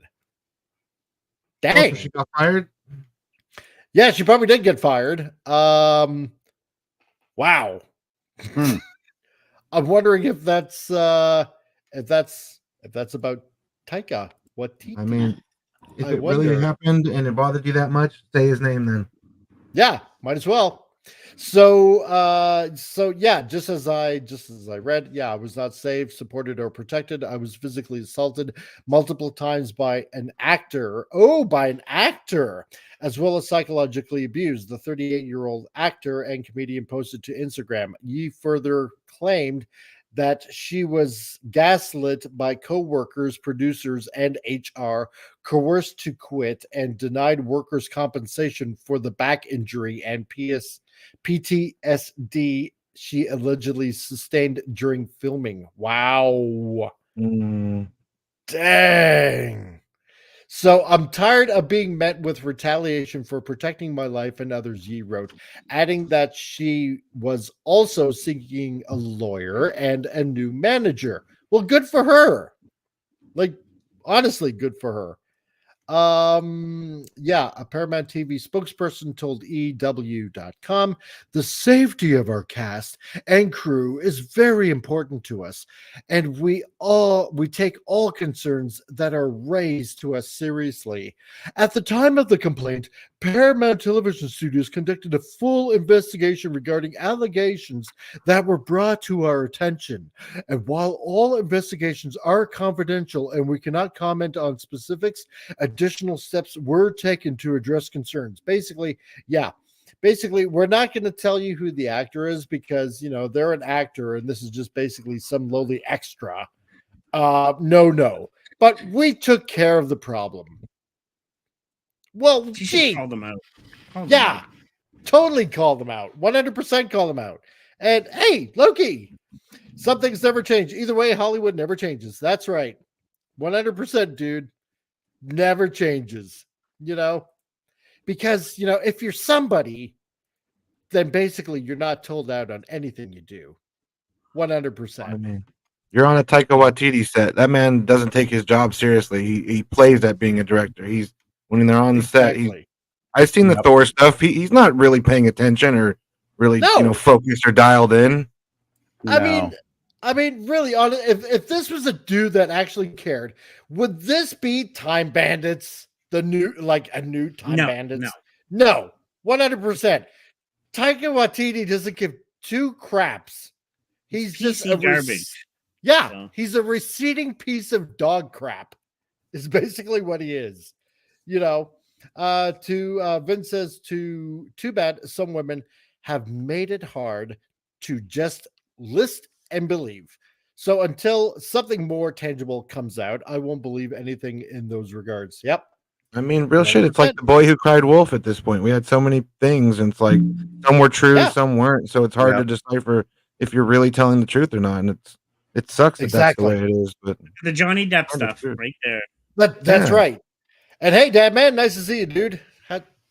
Johnny Depp, the guy from Rick and Morty that lost his show. Yep. Because of false claims, like when he got cleared and they still took his show away. So there's just a lot of stuff like that, and it's just I want to feel sorry and sympathy for her, but I'm just like, really? If it was that traumatic, we can't hear a name, or I don't know. It just doesn't. Yeah, there's just a And lot. we're not downplaying. If people are abused, they're abused. It's wrong. And Yeah, like it's that. terrible. But No, it's just 100%. the cry wolf thing has been happening so much. Mm-hmm. Yep. The wrong Yep. side, just for it's hard now. I don't know. Now, It I would is. think at some point somebody would walk off the set and say, "That's it. I can't take this." Yeah. I would, you know. And hey, Andy driver Jill. Hello, listening and driving. Be careful, Jill. Yep. Be careful. So at least you're listening. You're not watching. So there you go. That counts. No, 100%. You know, it's like on one hand, remember the whole, what was it? What was it? The Me Too movement, Yeah. and then, like all of a sudden everybody out of the woodworks came out. Right. But then again, some of those were like totally 100% false accusations. Right. So I can kind of believe that. But then again, this is Hollywood that we're talking about. And there are a lot of underhanded things going on, obviously, in Hollywood. And it's the whole victim thing. Like, we're being victim is like the new thing you want to be. So, yes.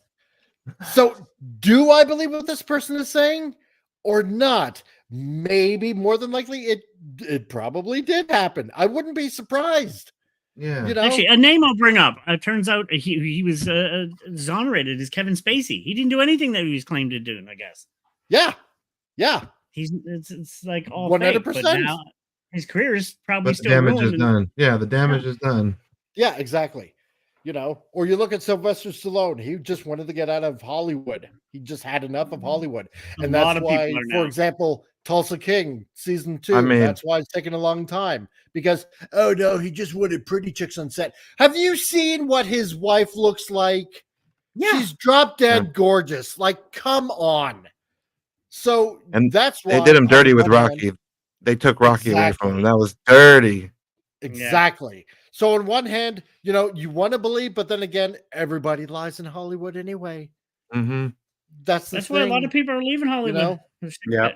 Exactly. Loki says, the problem is we've all heard this before. Shit or get off the pot. That's right. If this happened, then get the authorities involved and deal with it. Exactly. Yeah. Exactly. Yeah, like, what are you doing, like, going on Twitter, and like, how's that going to solve the problem the way you want it to? And that's why I'm thinking more than likely this probably didn't happen, because you don't go to social media. You just maybe you would make a tweet of something like, you know what, there were things that happened on set, things that I felt maybe personally violated or something like that. I went to the cops and made a report, and hopefully something's going to be done about it. That's all you got to say. Yeah, now and that's what I'm saying. I'm not going to disbelieve, because somebody that's abused, to say abuse doesn't happen in Hollywood, we know it does. I mean, it's sad, but you shouldn't go on social media and say it and then not call them out on it. No, you should be able to call them out, and then if things come from it, then go on social media and say it. But don't just go on social media. I did this. Yeah, but why aren't you reporting them? Why aren't you? No, that's, you're not getting anything. And I understand some of them are afraid to lose their jobs. They are. They're afraid we'll never work in Hollywood again. And that's where the tricky part can get. But still, if you're not going to do anything about it, it's just going to be perpetuated again and again and again. That's right. Video or it didn't happen, baby. That's what it is. Video or it didn't happen. Then you know what? You're going to be seeing who exactly was doing the dirty deed, and everybody would know about it. Then you can't hide it from it anymore. But anyway, Cycleman 90, apparently Taika Waititi is dead set on doing a live adaptation of Akira in the future. God help us. Yeah, I put that video out last year that apparently he is a huge fan of Akira. And I'm like, no, don't let it happen. Do not. Don't. Dormammu diddled a lot of doodles, and now he got caught diddling the darling and is sorry that he got caught diddling. I'm amazed that I actually did not stutter through that. So if it is Taika Waititi. So, yep. Got caught diddling the yeah, Vince doesn't mean anything. Yeah, that doesn't mean anything. His wife is gorgeous. Just look at Arnold's housekeeper. Not better. Yeah, not look. Yeah, or better not look. Yeah. No, don't. Yeah, you really don't want to. Canadian Spider-Man. Yeah, I can't believe what people say about abuse anymore. Sorry, physical evidence is required. She had PTSD. She has no idea what that is. People overuse the word trauma. Auschwitz, World War One, trench warfare. Yeah, see, that's PTSD. Yeah, Stuff you're like that. confusing PTSD with uncomfortable. Yeah, Yeah, I precisely. have a Same cousin. thing. I had a cousin that was in war in Bosnia. She has real PTSD. You know, she has it. Like she's seen people in her hands dead. Like, you know, things that none of us can ever experience. And I feel so bad for her. But these people are like, I'm offended. I have PTSD. No, you don't. No, you don't. No. My dad, when he was like probably about 3-4 years old, living during World War II in Austria, saw his entire town carpet bombed by the Germans. Tell me again how much your PTSD hurts you. Give me a freaking break. Vince Womack, but Hollywood is a cesspool, has been for a long time, and will still happen in the future until Hollyweird finally dies. Exactly. Well, That's why like Stallone imagine. Oh, go ahead. Sorry. Oh no, I was just gonna say that's why Stallone left, Mark Wahlberg left, Mel Gibson left, Tom Holland left. I mean, a lot of people are leaving California and Hollywood because they're just moving back to their homes and like, well, we'll do our stuff from here. We don't want to involve with this BS. Or there's larger independent movie studios cropping up all over the country, from I don't know, Georgia, Texas. Well, actually, what was it? Mark Wahlberg, I think, and Mel Gibson, and maybe even Stallone and them. They want to do a studio in Vegas, actually. So we're going separate from Hollywood. So or in Texas. Do it in Texas. Do it in Texas.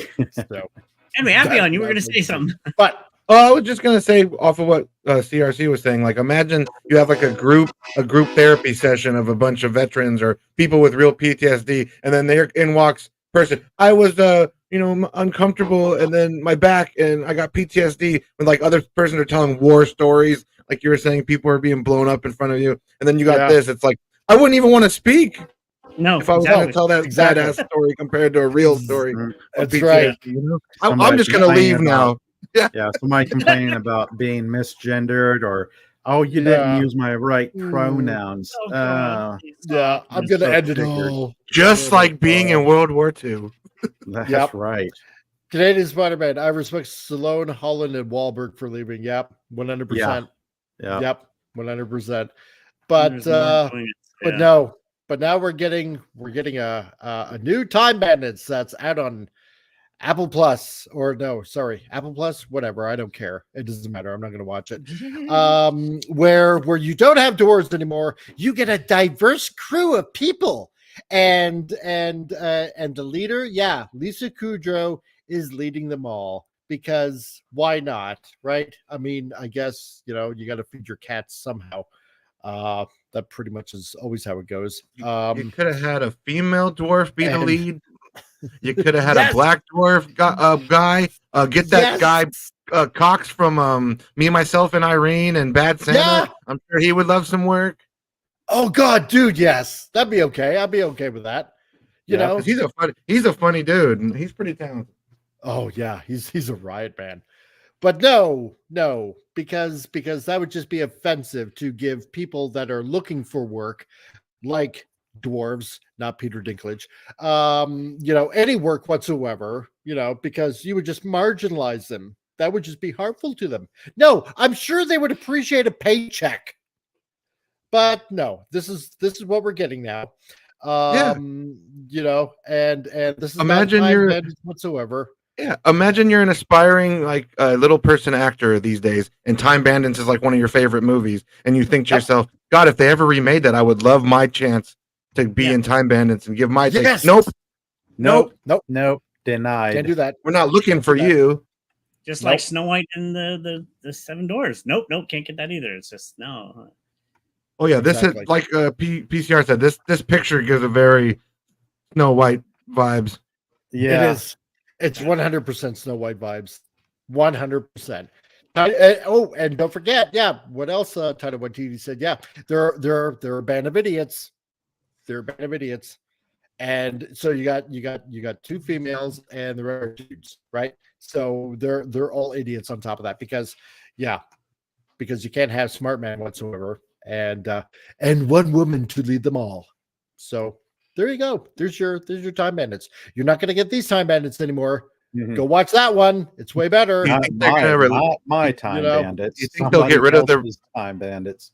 Do you think they'll get rid of the religious messaging and like the subtle religious stuff, Probably. where like the Oh, supreme yeah. being is God and No, devil and if they're anything, angels? If anything, I would imagine them to flip that totally around. You know why? Because everything nowadays is ass backwards, right? God's going to look like the biggest jerk in the universe, and the devil, you probably have to sympathize with him. I betcha. Yeah, I'm only this way because God made me this way or something. Yeah, exactly. Is there anything subtle about Taika Waititi and his filmmaking? Yeah, he's an idiot. So that's pretty much it. No. So yeah, there you go. Time Bandits. Screw that. Another failure for Paramount. So Yay. yeah, and Lisa Kudrow looks sick and starving. Yeah, she does. Yep, that's probably why she signed on for this movie. Exactly. Yeah, exactly. Guys, there is kind of one thing I do want to share. Oh boy, it's a little hard for me to share because I don't know, maybe it's just a male pride thing or something that's going on. But as some of you might know, I've been out of work for 7 months because of a medical reason. Basically, my right elbow is a little screwed up, right? And they won't take me back to work until my right elbow is healed up.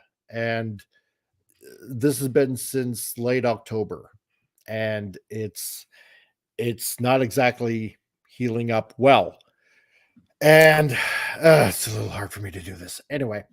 So I was on got unemployment for medical leave, and that's run out. And I was talking with somebody this morning. I don't know if they want me to mention their name or anything like that. But anyway, I was talking to somebody this morning, and I really don't plug myself enough. I got a shop, I got a store. As some of you know, I'm a graphic designer on top of that as well. Hey, I haven't seen you in a long time. So how's it going? So give the woman some food and casting them. Yeah. So anyway, I got 10 days to basically come up with $1,000, and I got a shop.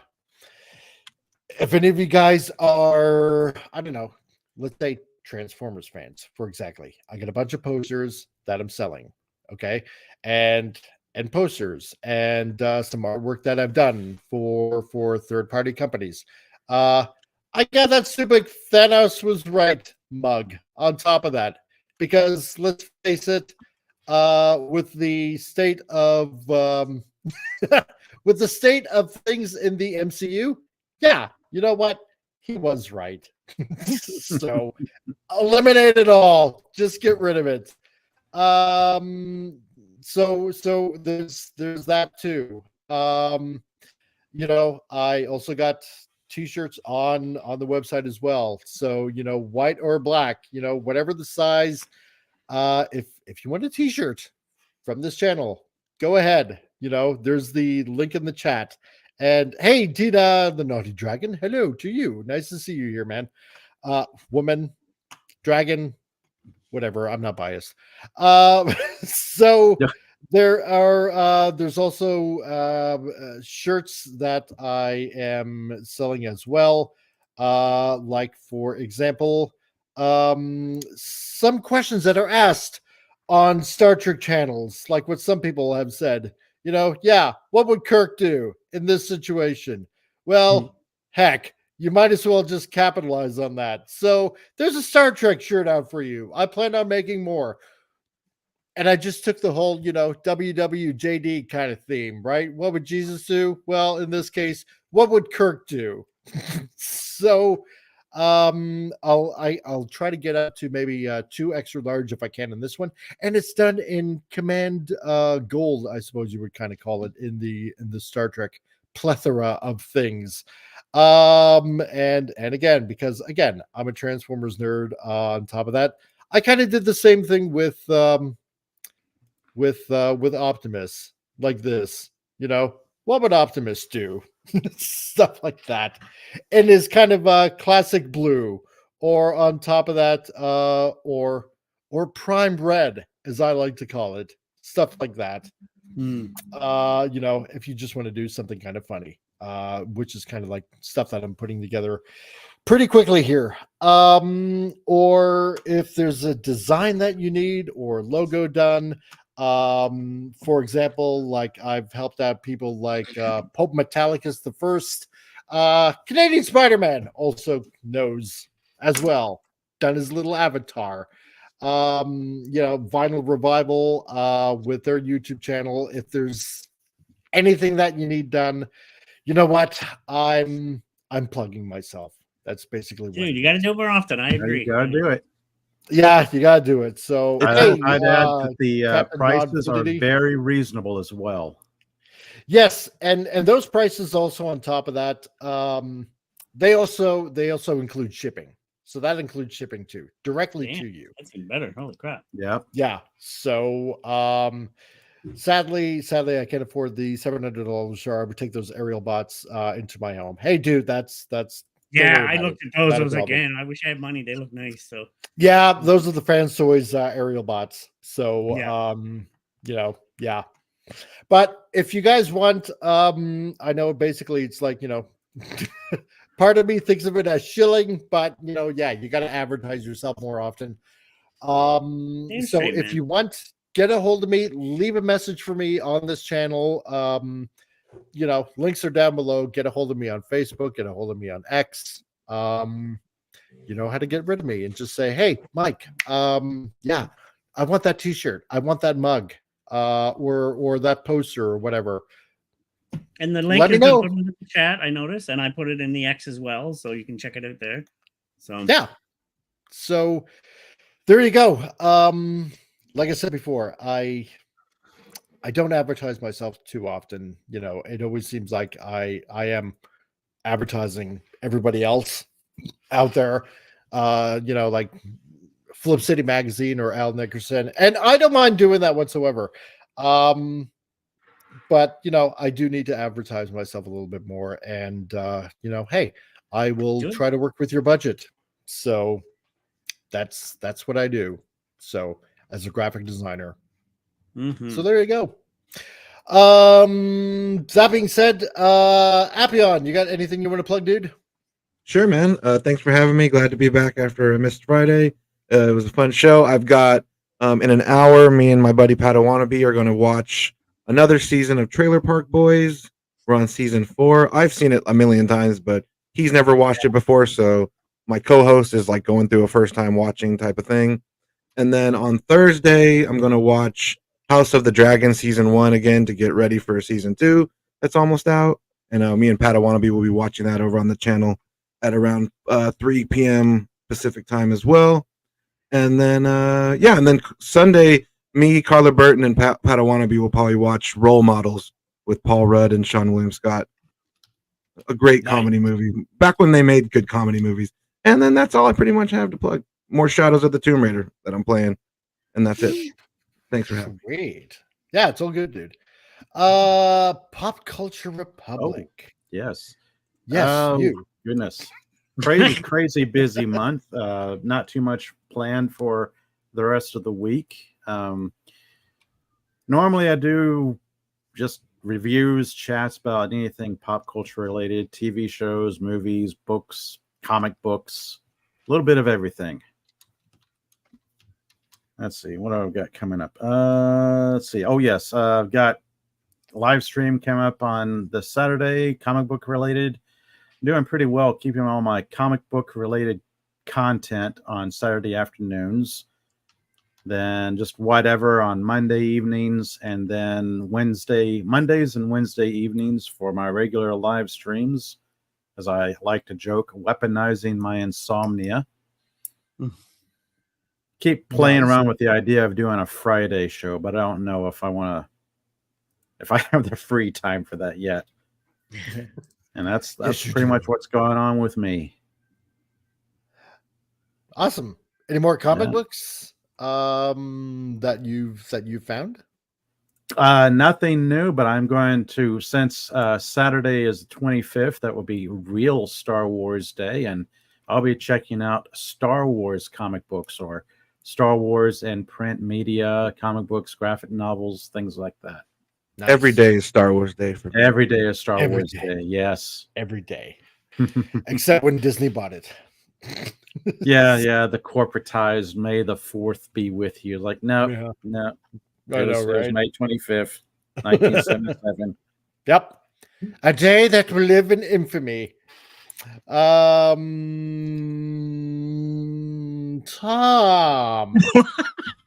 The geeky centrist Tom. With that racist avatar now. Yep. So racist. Yep. Damn. I'm going to Geeky centrist leftist Tom. No, I'm still Geeky leftist. centrist rightist Tom. Whatever. Anyway, so yeah, like I said, I'm still working on some Fallout gaming. Gonna pose up. I'm gonna start doing live because I'm starting to get OBS to work for me.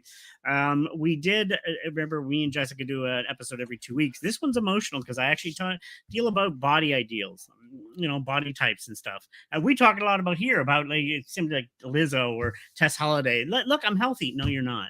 And same on the opposite side of Eugenia Cooney. She's not healthy. But there's natural bigger people, there's natural smaller people, and it gets emotional because I talk about my own personal body image issues. Even men have body issues. We don't talk about that enough. So, but we go on to that. That's going to be released on, I think Saturday at 7 p.m. And some more stuff. I'm working on other things. So yeah, just stay tuned. Nice. Awesome. And later on this evening, if you want to listen to a bunch of men, I know that's probably not allowed in some circles, but if you want to go ahead and also check out Tom and myself on Rancor Steve's channel, Manorama. Well, a certain other guy that's in the panel will be there too, cooking what? Some kind of heart or something?